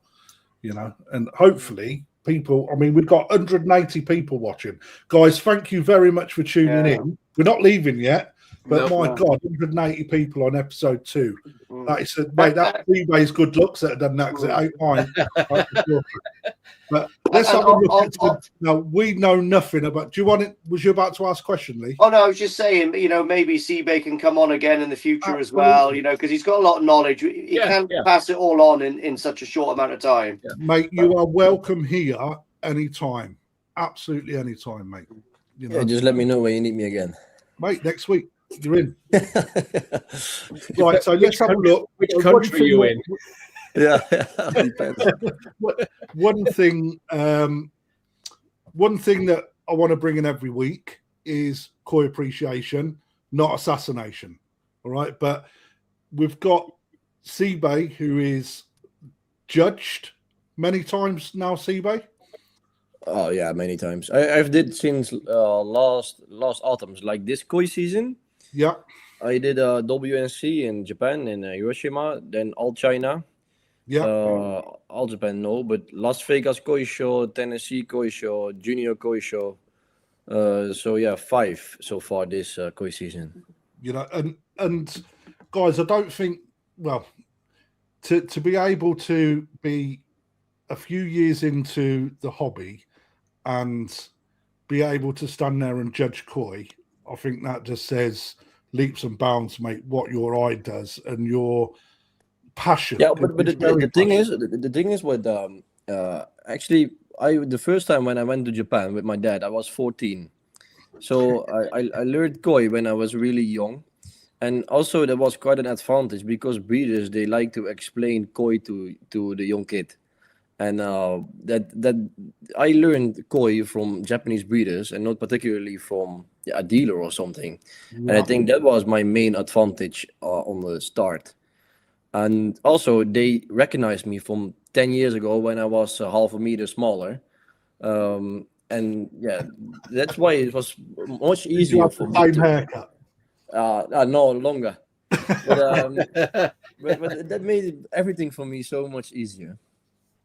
Well, all I can say is wait until this, and I'm hoping I'm not too good on this bit just yet, but I don't know. Is there a particular order you want to bring anything up, or you're just happy? No, just go on anything. We'll talk about it. Yeah.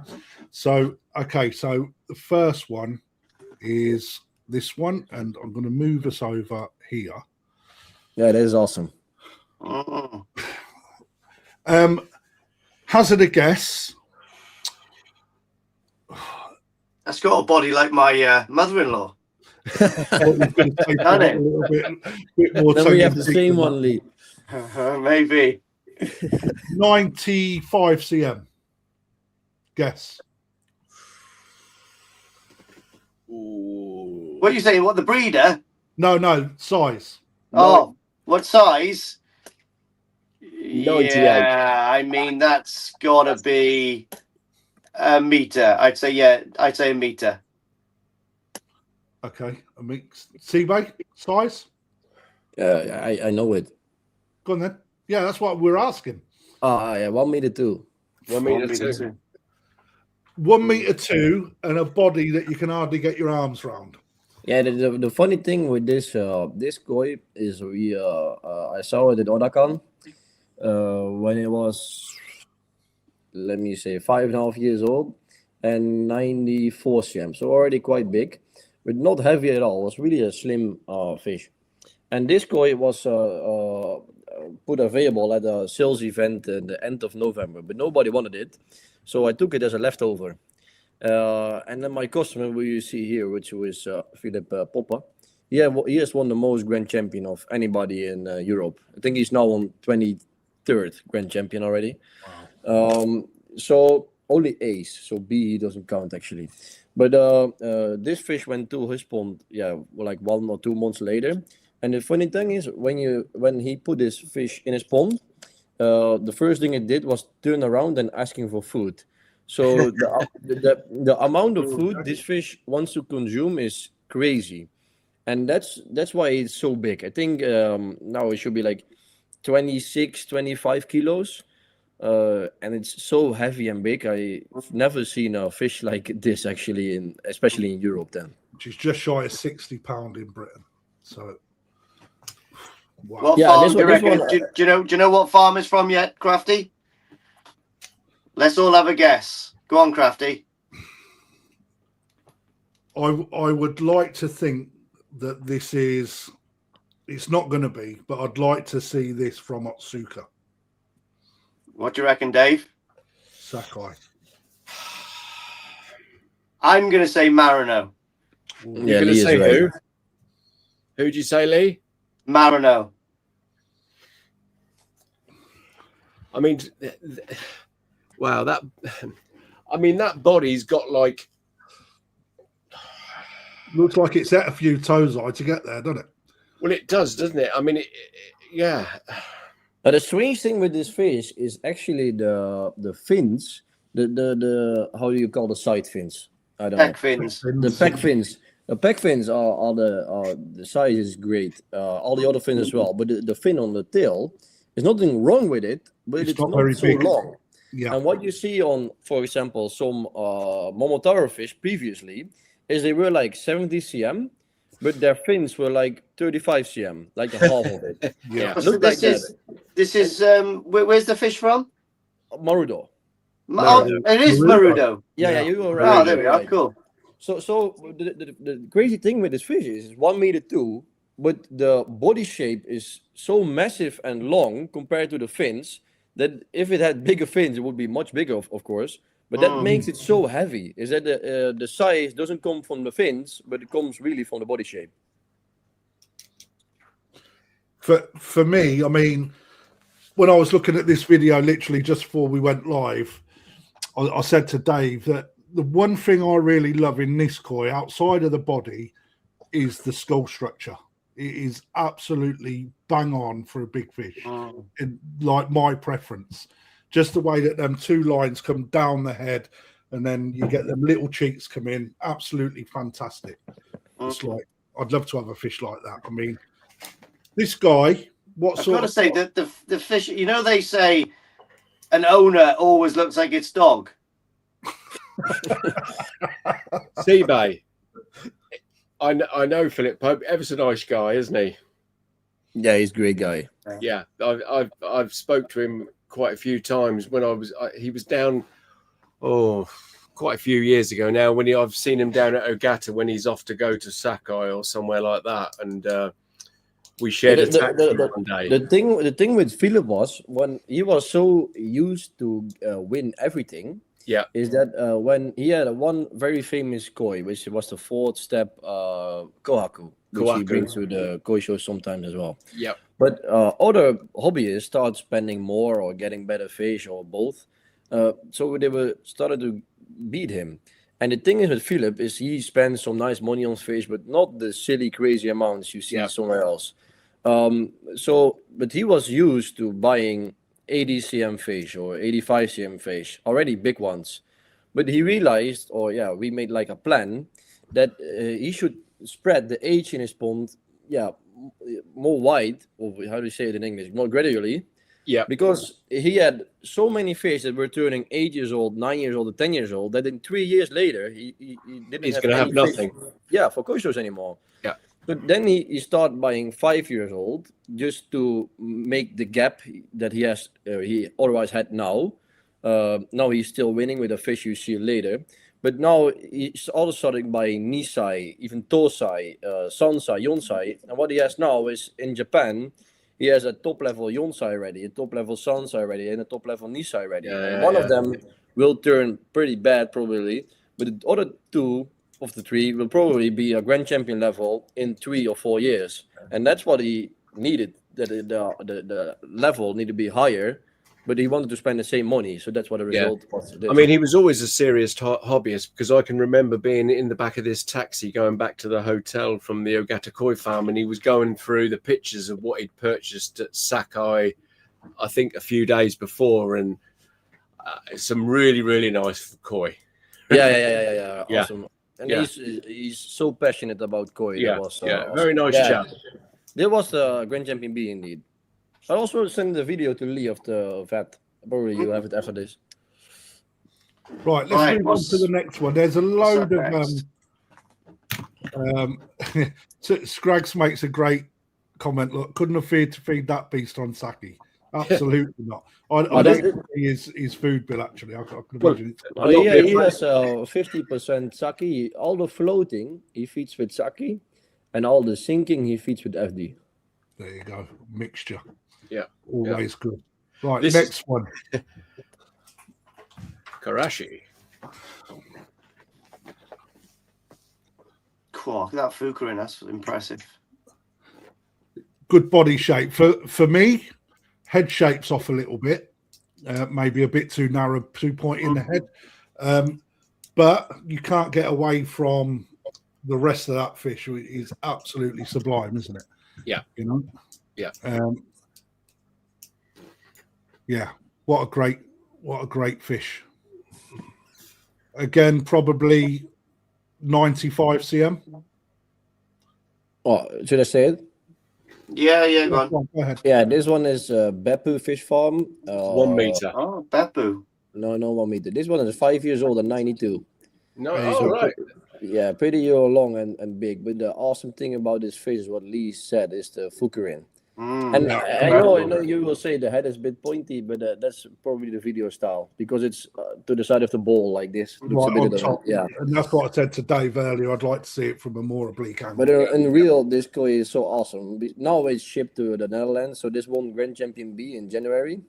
But if you even from 20 meters, you still see the Fukurin on this one. Yeah. And that's what it makes it so special. Yeah, the Beppu, they made some awesome Karashi koi the last years. We also saw it on the WNC auction year before. They went for silly money. And also the previous koi was a leftover from an event. This one was the same. And I bought it as Sansai of 75 cm. Then I sold it and it went from 75 to 85 and then from 85 to 92 something. So the size and the growth of this thing is crazy. What's the bloodline behind? What's? Actually, I'm not very sure, but because it's Beppu and Beppu worked in Sakai, it should be. You've got to believe it's from Sakai. At least half of it should be Sakai. Yeah. It's Beppu Farm. It's that I'll be quite keen to visit, but you know whether I'll get there. Haven't you got to get a boat to get to Beppu? Yeah, it's not easy to get to, is it? Yeah. I love his fish, but obviously I've never been there. No, but that'd be cool. But the difficulty with Fukurin like this is that you see every missing or misplaced skill. Yeah. And the awesome thing is that it doesn't have many, especially on the start when the skills are starting. But you only see it there a little bit next to the left of the dorsal. Yeah, midway. There's only one skill that's not perfectly in line. But still it's a great koi. But again, mate, the quality outshines a small negative, doesn't it? Yeah. It's the reticulation's also very awesome on that fish as well. Well, it's the old saying, everybody says, oh, it's only a chagoi, it's only a yamabuki, it's only karashi goi. And yeah, in one sense it is, but in another sense, it couldn't be further from the truth because this is what separates. This is why when you go to a breeder and you see he's got yamabuki that you can buy at that price, and then all of a sudden he'll show you one and you go, it's so much more expensive. And yet maybe a lot of hobbyists just think, well, it's only a yamabuki. Yeah. But it's not yummy in the right pond with the right. Yeah. When like we were saying earlier, the Go Sankey or your Shiro, you put a single color in and it just breaks up pond up and makes. But it's not only that, Krafty. It's when you get the Fukurin and the scalation and the evenness of this, which runs down the entire length of the body. This is what separates the koi from paying X amount to X amount, isn't it? But this is again understanding the development in koi as well, mate, isn't it? Yeah. Now, let's face it, the single color yummy, they're not the most expensive fish in the world to buy, right? And there's decent enough ones at a reasonable price that actually you care for it and grow it, you've got a very good chance of achieving a real good standard. Yeah. But what they sometimes a hobbyist doesn't probably understand is that, for example, you can go to Ogata and he'll have one there. He'll have he'll have a Yamabuki there, and it could be 75 cm Sanzai, but the price of it is really quite high. Whereas a hobbyist may think, well, it's only a Yamabuki. Why is it that high for being only a Yamabuki? But then when you see the reticulation, But the this is what, suturing, yeah, the fin, yeah, the body, you know, yeah. there's a lot of work go into it, isn't there? There is. Oh, yeah. And also, when that skill is not perfectly in line, you will have some hobbyists. When this fish was Sansai, obviously back then you didn't see it as well as you see it now. But when they noticed, or when they said, yeah, it's perfect, only one skill is not in line, then they don't want it. Yeah, they turn it down. Yeah, but Yeah. the thing is, when you ask breeders how you should judge Mujis like this, is Muji is all about body. You want body shape on those things because you want a big one. And one misplaced skills like this, they really don't care They about don't it care. at No. all. No. But hobbyists, when they see it and when they have another example next to it, which might be 10 cm smaller with a worse body shape, they say, I will take that one because the scales are nice. Yeah. Yeah, and for breeders, it's so strange that how hobbyists sometimes can look at fish, especially for those Mujis. So a question again from Master from the Shikigoi. Was it bred at Beppu Koi Farm or bought in and grown there? Oh no, well, it is bred at Beppu, but it was moved as Nisai to Odakan facility. All right. There you go. Awesome. So Right, both this koi and the Marudo fish are both handled by Odakan. well, you know, and if you've been to Odakan, the two big long ponds at the back of his facility is just full Awesome. of beautiful fish. This one is Wow. absolutely insanely a star for me. Wow. The skin on that is incredible, isn't it?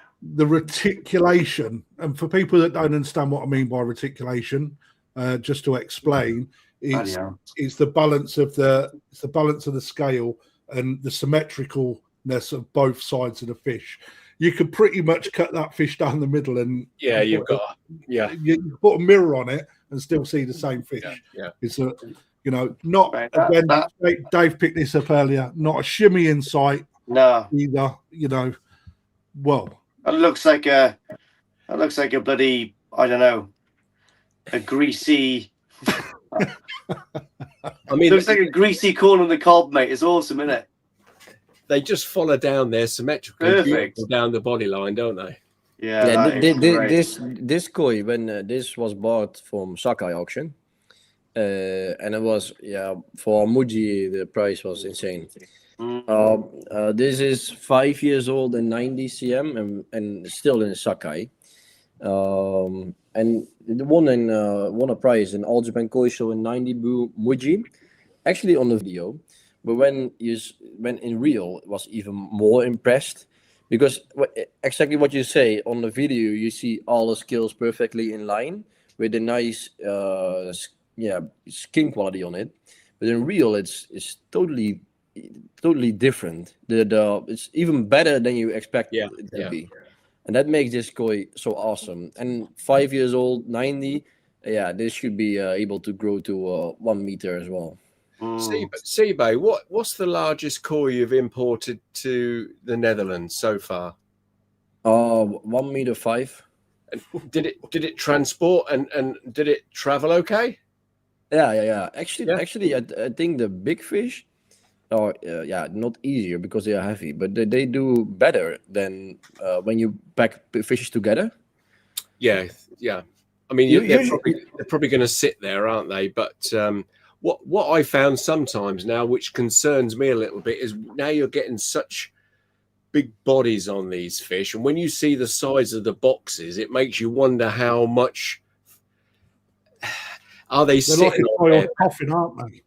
Yeah, well, how buoyant are they actually? Is that water stopping them sitting actually on their belly and on their organs for a long time in transit? Yeah. Because, you know, the height of some of these koi now, especially Dainichi and, you know, the height of them is huge, isn't it? Yeah, the height is huge, but actually, in my experience, everything goes pretty well. But the usually when I ship the bigger ones, they come in those very big EPS boxes. Last time there was one of 120 kilos. Yeah, that was insane. It just looked like a table, actually, the whole EPS box. It was so big. Yeah, like you could use the it was made for a forklift, actually. You could use it to get under it. But yeah, in my experience so far, all the results with big fish, like let's say over 90, are perfect. I didn't have any very big damage one. Yeah, of course you have some missing scales or whatever. Yeah. Nothing too crazy. Yeah. I mean, the biggest I've brought in, so I think it's 88, and that came in, I think, 70 kilo. Yeah. 70 kilo box. But, yeah, last shipment in end of March, that was some quite heavy. I think I had 6 or 7 boxes of 100 kilo. That was quite awesome.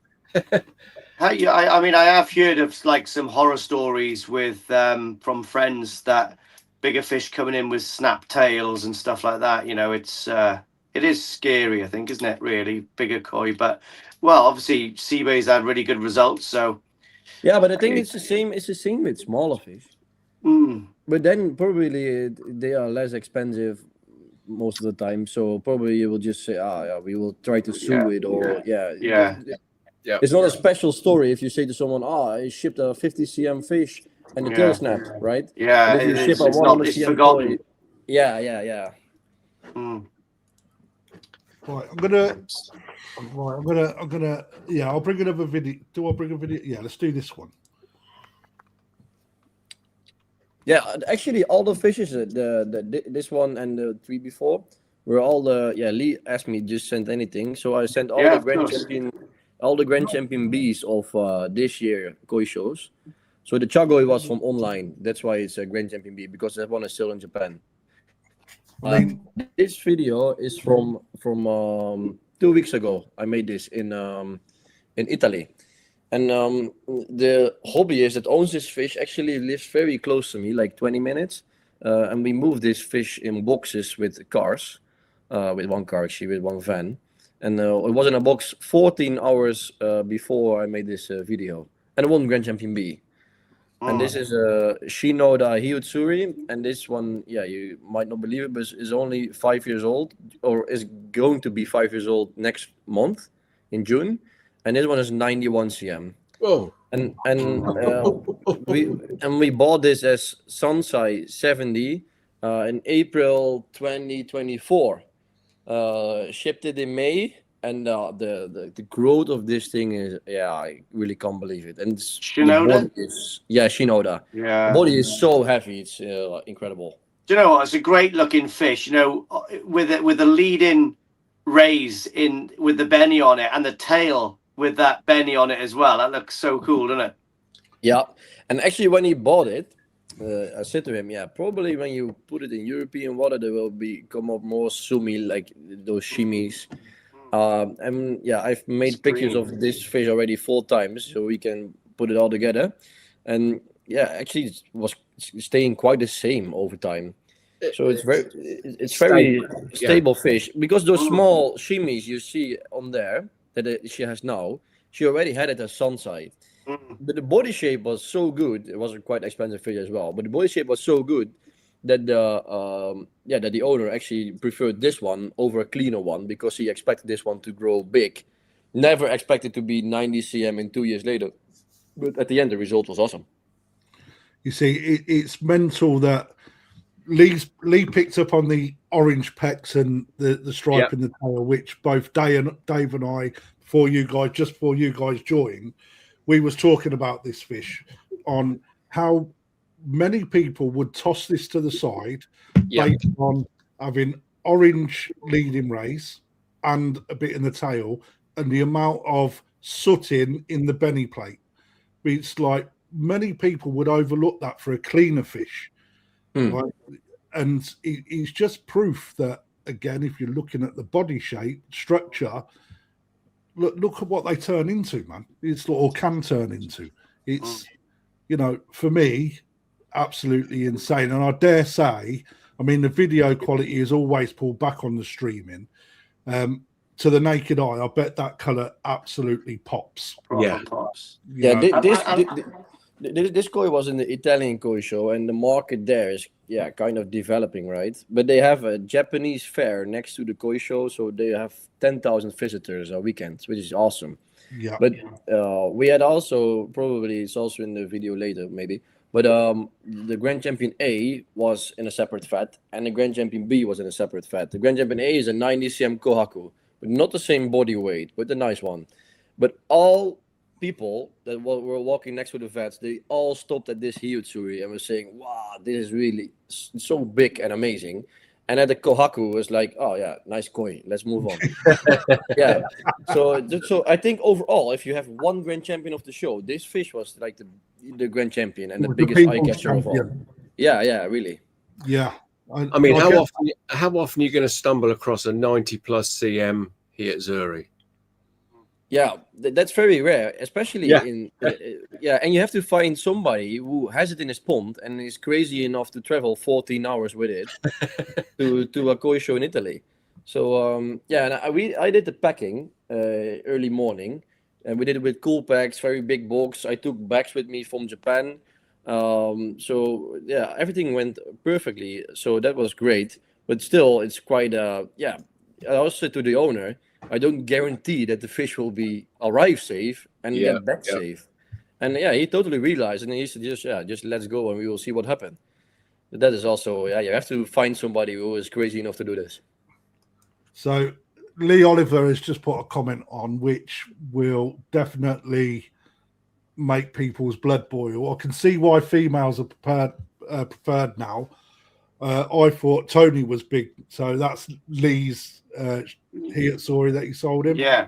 And his male, yet that thing is a unit. It's like, this comes back to what we were saying earlier about the size of fish as well and competing. Right, this is a different level of competing. You know, there's nothing wrong with male fish, Lee. You know, actually more affordable, will still hold their own in a koi show in the UK within those highly competitive areas. And not only that, Krafty, I would imagine on average more prizes are won at every show with more prizes are won with males than females. Sizes. You're only getting to two sizes where the females come into it, aren't they? And hats off to them guys that want to do that. You know, I love seeing the big koi. Absolutely. But what it does tell you is that there's an awful lot of female koi coming into the UK every year and bought as female because we want to grow them big. Yet at every show, you don't see them. Where are they? Yep. You're seeing one, two, or maybe three. I mean, when you look at the sizes that compete in the GC, mate, I think 9 to 11 fish fit the bill. Yeah, and only really 2 or 3 will be in contention, down to 2, and it'll be a close call most of the time. Yeah. You know, and there's only certain hobbyists that show that really have the running for that. You know, it's like, you know, and if also, you aspire to be it, please be it. But you know, well, I take my hat off to these hobbyists that can keep koi and grow koi to that sort of size, because it's no easy feat, Krafty. I mean, the investment for the koi to start with, the investment of the running cost, the investment of the food, and time, and you know, and they can nearly get it there, and something goes wrong for them.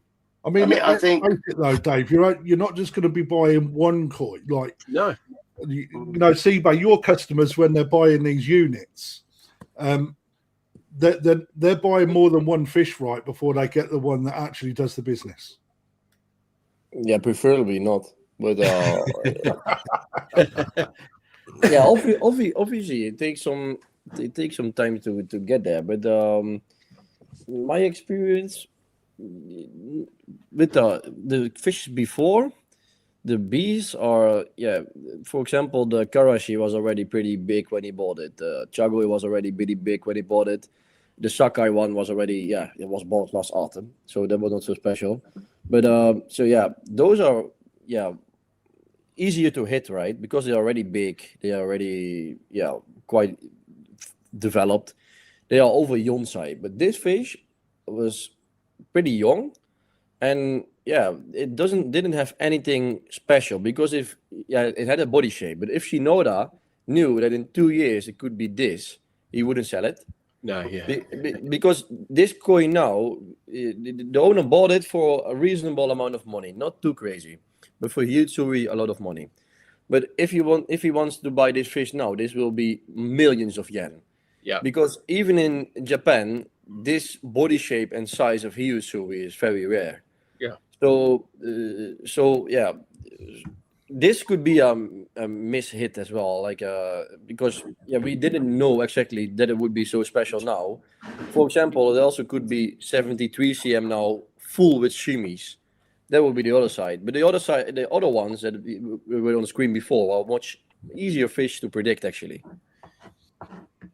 It's superb. Let me see if I can pull up the... I'm going to pull this one up, I think. So, Belgium... Yeah, this is a genuine chagoi. I quite like the Sankey in this, but I ain't going to lie. Yeah, the Sankey was the best fish, I think. But yeah, again... Look at the jowls on that. Again, it's like... We love the big fish, don't we? We loved looking at the big fish. And Sakai fish again? No, this is the same as the same fish, the Modo one. The one with the guy that was picking it up. So that was from this video. Yeah, Stephen Coy. Right, cool. There you go.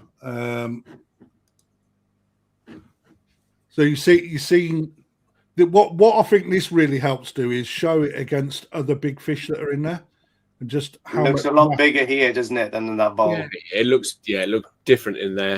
It looks better. It's better, yeah.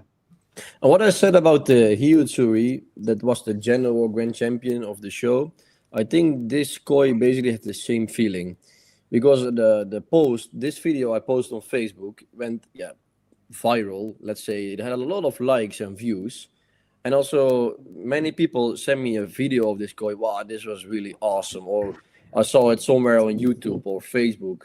And of course, Grand Champion was also an amazing koi, but the attention of people to the size and the quality of this koi was so big. So for me, it was it felt like the overall Grand Champion, if you get what I mean. It's like, I get it. Or the People's Grand Champion, I should call it. I'm going to try something. I've never done it before, right? But we need to bring this up. I'm going to just change the background back to that one. And I've got to go on here. Let's create that. Start and show. Right, let's move it. Are we going to be able to move that? Oh, well. We'll keep it there for now. Right, so the poll is there. On your screens, guys, you have got free Kahaku from left through to right, A, B, C. Dead simple. Let's get people voting in on this. And we've got a video of these as well, Siebe, haven't we? So while that's running in the background, what I'll do is I'll bring up the video, which is here, and I will. How do I get rid of that? Bear with me, just there. And we need to move us up there. There we go. That's better. Right, let's have a look. Lee, where are these from, do you think? Let's see if I can bring us to a better place. There we go. Where they're from? Oh, my God, it could be a majority of places, couldn't it? If they're from Siebe, probably...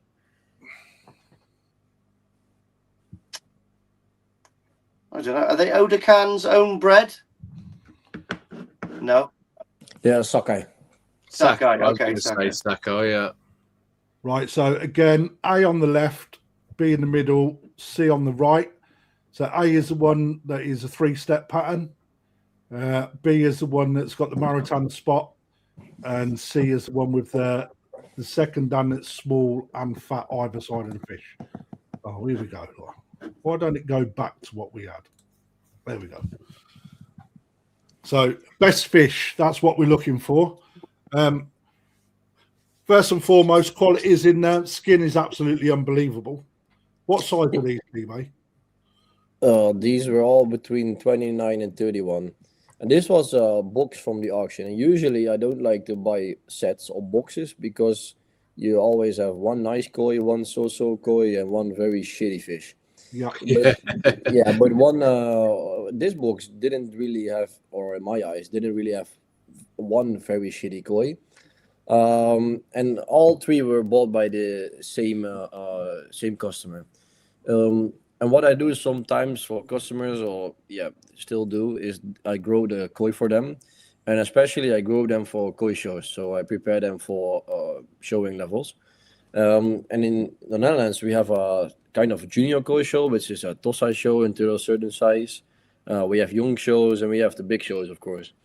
So with these, my plan when I bought them was to prepare them for the junior koi show. And I see in the comments as well is that many people are going for koi A, which is a nice. There are two sundogs actually. The one that's at the bottom at the minute. Yeah, and the funny thing is, I have the proof on my phone. Is when the customer bought all three, he circled that one as well and said, "Yeah, that one will be the best." And I circled the one on the bottom now. The other. That's the one I like. The bottom left. Yeah, That's and the weak fish in this bowl is of course the Yondan, the Marutan kind of thing. And when we start growing these koi, the Marutan straight off went crazy. That koi went to the hobbyist last week and was 29 here, arrived in May 2025, went to the customer's pond in April on 62 cm. So it went from 30 to 62 in 1 year, which is awesome. But that koi I kept for growing because it's not really a good koi for shows, right? It has a little bit thick sashi, which is nice for the future, but for koi shows on Tossa levels, not enough. So that koi I continued feeding and keeping on high temperature, and the other two I kept for koi shows. So a little bit lower temperature, but still some good feeding. And the one that the most people vote on, the A, it was a very difficult fish to get body on. It always had that skinny-ish shape. And the other one, C, you already see it here on the video. It looks like it has a smaller head compared to A. But what the fish has is it has a very strong shoulder. So even when it's smaller, it looks very powerful. And maybe those two now probably I don't know which is C. Is that a Marutan or the other one? C is the one on the left now. C. Yeah, the one on the left. Yeah. So C now is I think should be around 50 cm as Nisai. Actually it's 50 cm, and the body is very big. A is maybe 42, 43 as Nisai and very skinny, and B is 62 Nisai and also a very big body.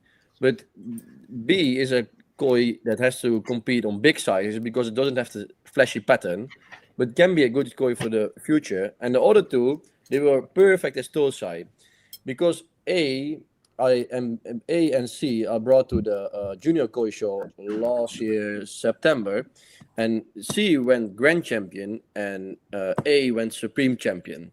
So it was pretty close fight. But what you see now is that after that, the other one went downhill and the other one went further uphill. So A is now a very worthless koi. B is very good for the future, and C is very good for koi shows still. And I still have it now in my facility. So let me just bring that up. So again, Siebe, A is what? A is let's say shitty. Okay, which is turned out shit. B. B is now 62 cm, very good for the future. And C. Now 50 cm and great for koi show still. Yeah. And when we look at, let's just pull us back over there. I wish it just kept us where we were supposed to be, which is. You have the video of C. I sent it to Lee as well. I don't know if you saw. Oh, okay. We got right. You should have it. I have downloaded it. So Mick's come back, and this is where, when we have someone like Siebe on that has got obviously knowledge of where the fish has gone, it's quite important to see what they started out with and what they turned into as well. But we take his word for it. For me, the pattern is balanced all the way down the body and a good body shape. You know. Yeah, but actually, when you look at this video, he wasn't wrong. The pattern is balanced and the body shape is nice. But that's what's just the gamble with those Tosai. And these are 3 sisters. They are from the same bloodline. But it's so funny to see that they have 3 koi of the same genetics, and they all develop in such a different way.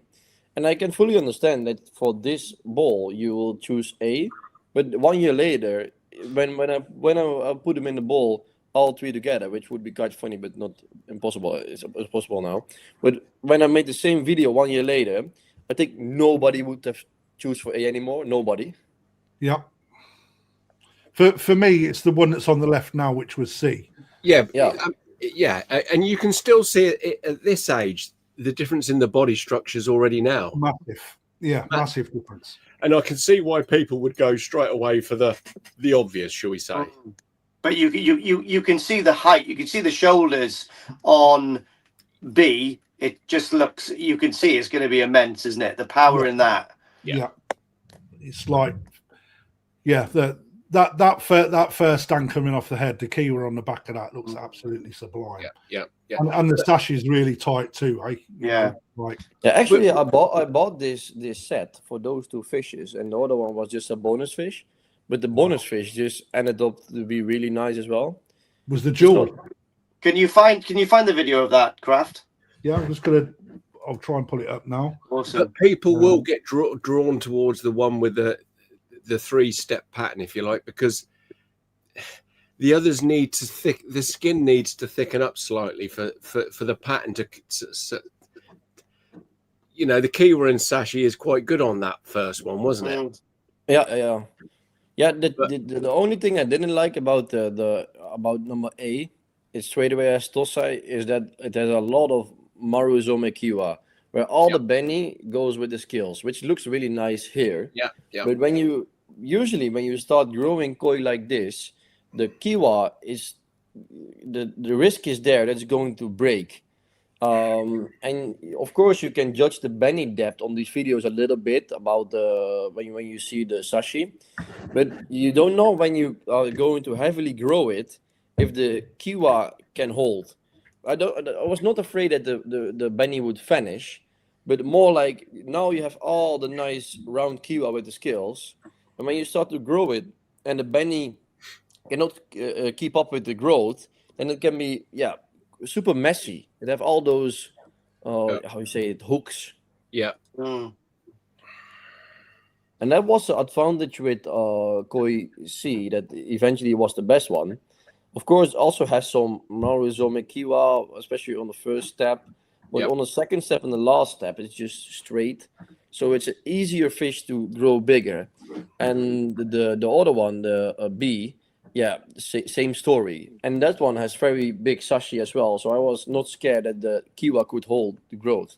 Yeah, I mean, I don't believe I've got a video of it, Siebe. Oh, I'm sorry, mate. I've not sent it to you, but we can. This is the picture from last January, and also won young champion 2 times this year. Very nice. Yeah, it is a beauty. God, man, I wish it just remembered where we were. That's really annoying me. But it is what it is.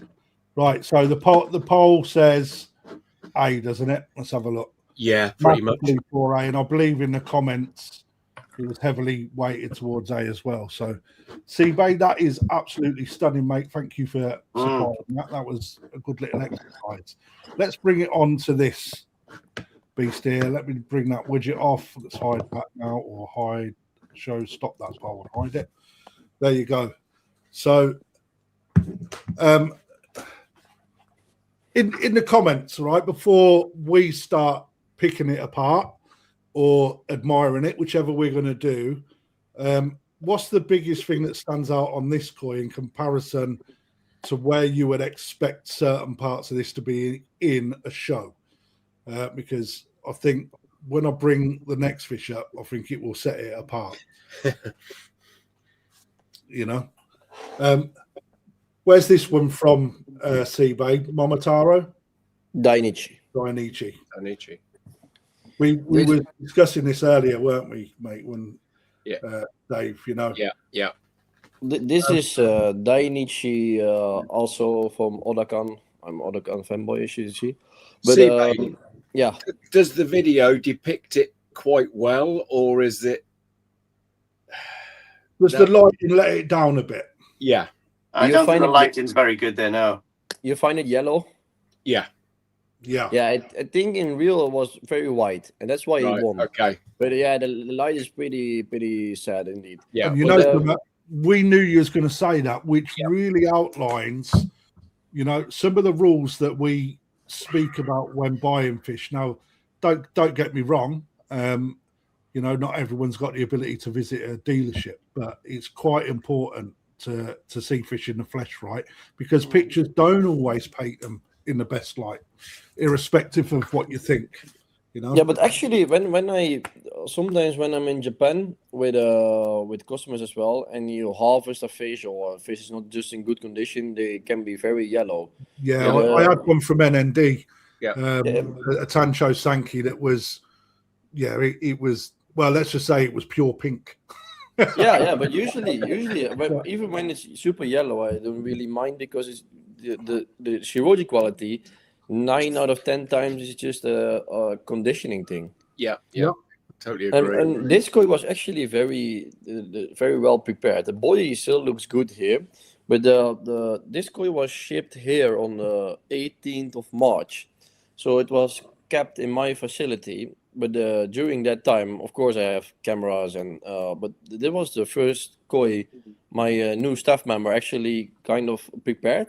Yeah. So we had a whole schedule how you should do it, and it actually went pretty well because we won Grand Champion obviously. That was great. But this koi is from Dainichi DS Kohaku, and the DS stands for Dynamite Sakai, which derives from Karashi bloodlines. And so, as far as I'm concerned, probably this koi is 12.5% Karashi. Maybe what is then the next step, 6 point something. So you still have those the very big body shapes that you get from this bloodline, but yeah, we couldn't showcase that body shape that she had before because she went on shipment, so she didn't have food for like 4 weeks before. During quarantine, almost no food. During preparation, almost no food. So when we brought her to the show, I actually thought, she wouldn't win because the body shape was not on where she could have been. But at the end, she still won. So funny, Siebe, but the body shape still looks fantastic, doesn't it? Yeah, I know. But when I see this fish, in my eyes, the shoulders could be 2 cm wider. Yeah. If you gave me half a year more, then she would be much better and much bigger. So now she's already nice koi, but I think next year the difference will be huge. Then the shoulders will really pop out more because you have the nice head, similar to the chagoi, for example, with those big eyes, the big skull you have. Yeah. But in my eyes, the head and the body needs to be a little bit more protruding. Yeah, they are now in one line, which looks nice. It looks like it has a nice flow, but it can be much heavier. Siebe, is this at your facility now, is it? No. After the show, I went to the customer plant. Oh, okay. Yeah. So the show.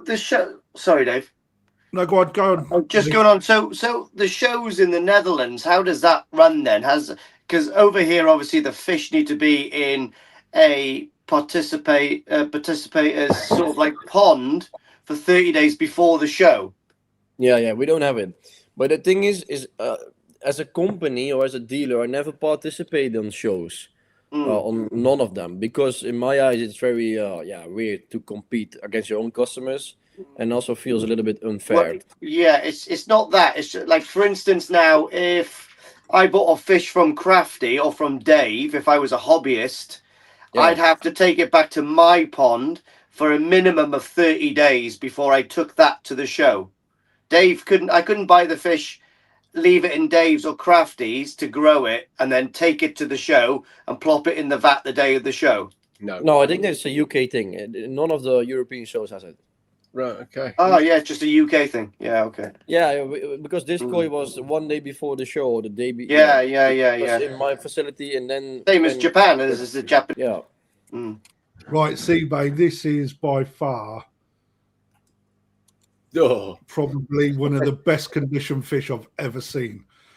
And the camera does. Let's move our ugly mugs over there and look at this. That's what you call skin. That's what you call bukkering. That's what you call Benny plate. That's what you call shiroji. That's what you call body mass. You know, there's just nothing in that for me as good as any kahaku could ever get. That Actually, is this koi as a dealer for me was quite important, because I bought this I think 3 years ago when it was 4.5 years old. Back then it had a very nice shape but no power. But I knew, because this koi is bred by Maekawa Genjiro, and they use very famous bloodlines for this. They use Neo Universe, which is the same bloodline as Legend, the most expensive koi in the world. And they use the Kinsen bloodlines from Dainichi Toyota, and some more Dainichi stuff.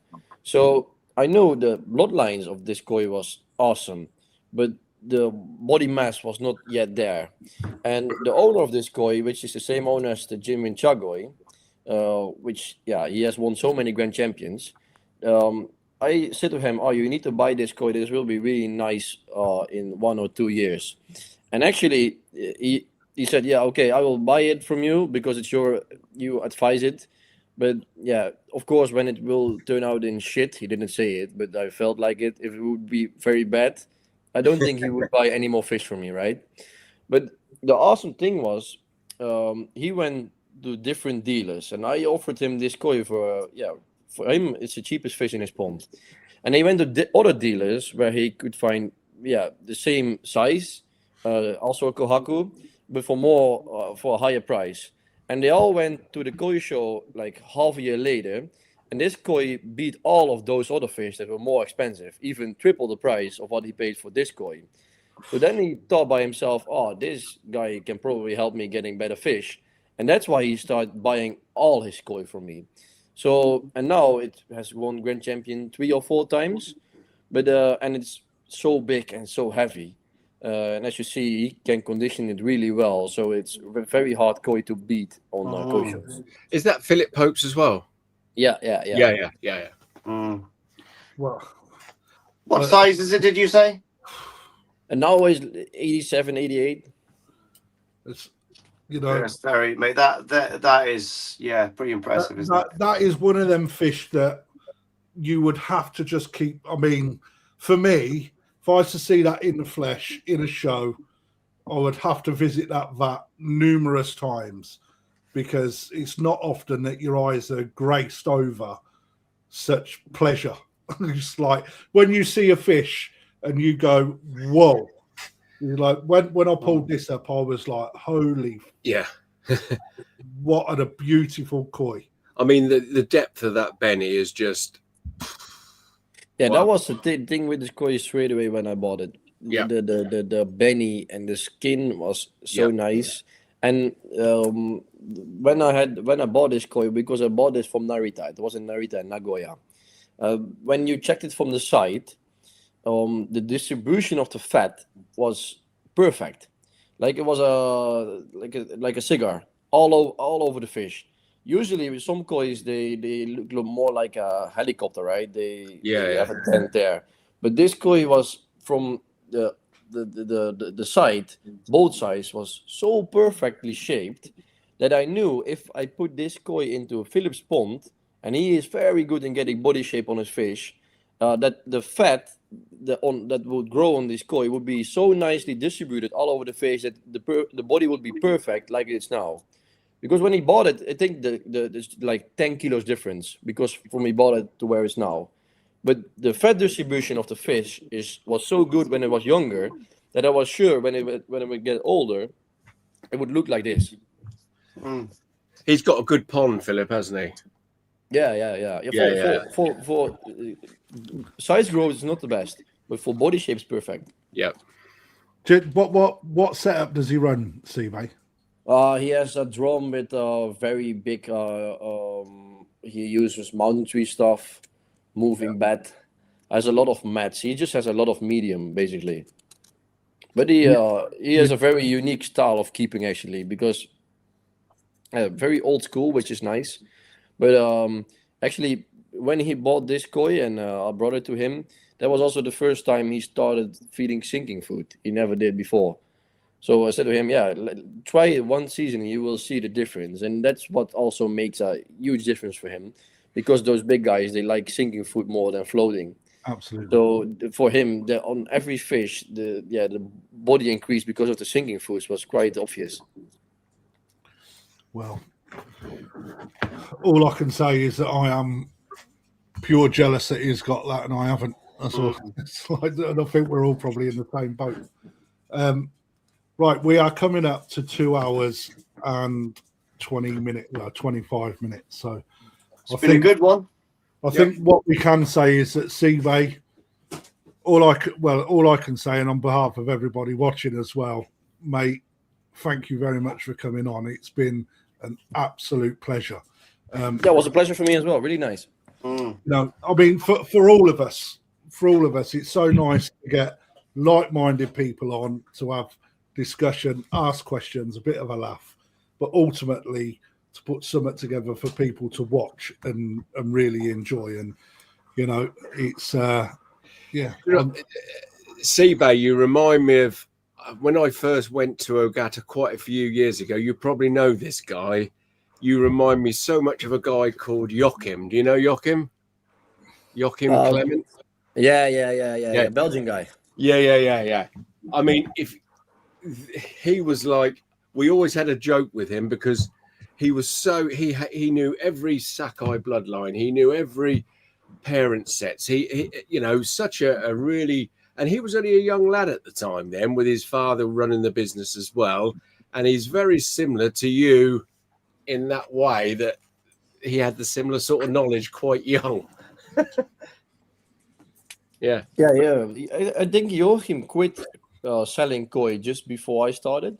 Yeah. Very nice guy. I saw him on some koi shows. Yeah, and they're really knowledgeable as well. Yeah, but he was. Yeah. So I think that auto underscore blip has definitely taken a liking to Siebe. So watch out at the national, because he'll probably, I don't even know who it is, to be fair, but we will get you back on, hopefully. Siebe will be at the national. He'll be working in my store, Tapaguchi. But he'll also be working somewhere else. But we'll keep that one under the hat for next week. For next week. Anyway, guys, that's enough from us tonight. I haven't had no dinner, and me belly thinks the throat can cut.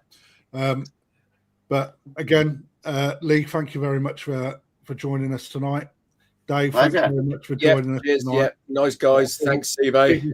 Thank you. I think the biggest round of applause goes to Siebe. Siebe, thank you once again, mate. And we'll see you again next week, where I believe we will have Matt Stevens from the National Koi Show joining us. So until then. Yep. Cheers, everybody. Thank you. Good night, guys. Have a good one. Stay there, Siebe. Don't disappear. Oh, Krafty. 2 seconds. Go on. I must give these guys a massive shout. Yasu, upside down, Dave. There you go, mate. Yasu.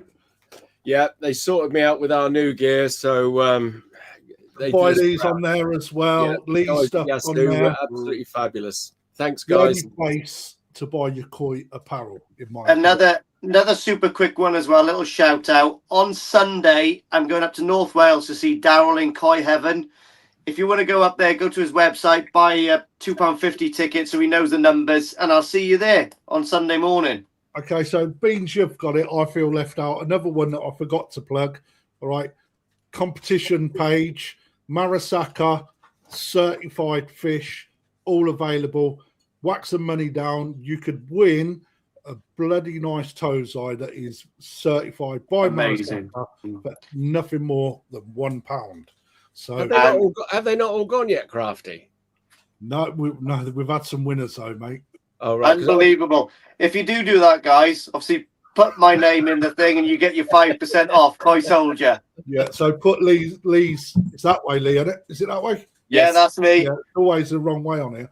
Which way? Oh, there you are. Koi There you are. Soldier in the what do we call you? Ambassadors or something. That's it. And you'll get a bit of discount. So anyway, enough of the plugs. Good night, Yeah. guys. Everybody, thanks Cheers. for tuning in, Thanks, guys. mate. See you next week.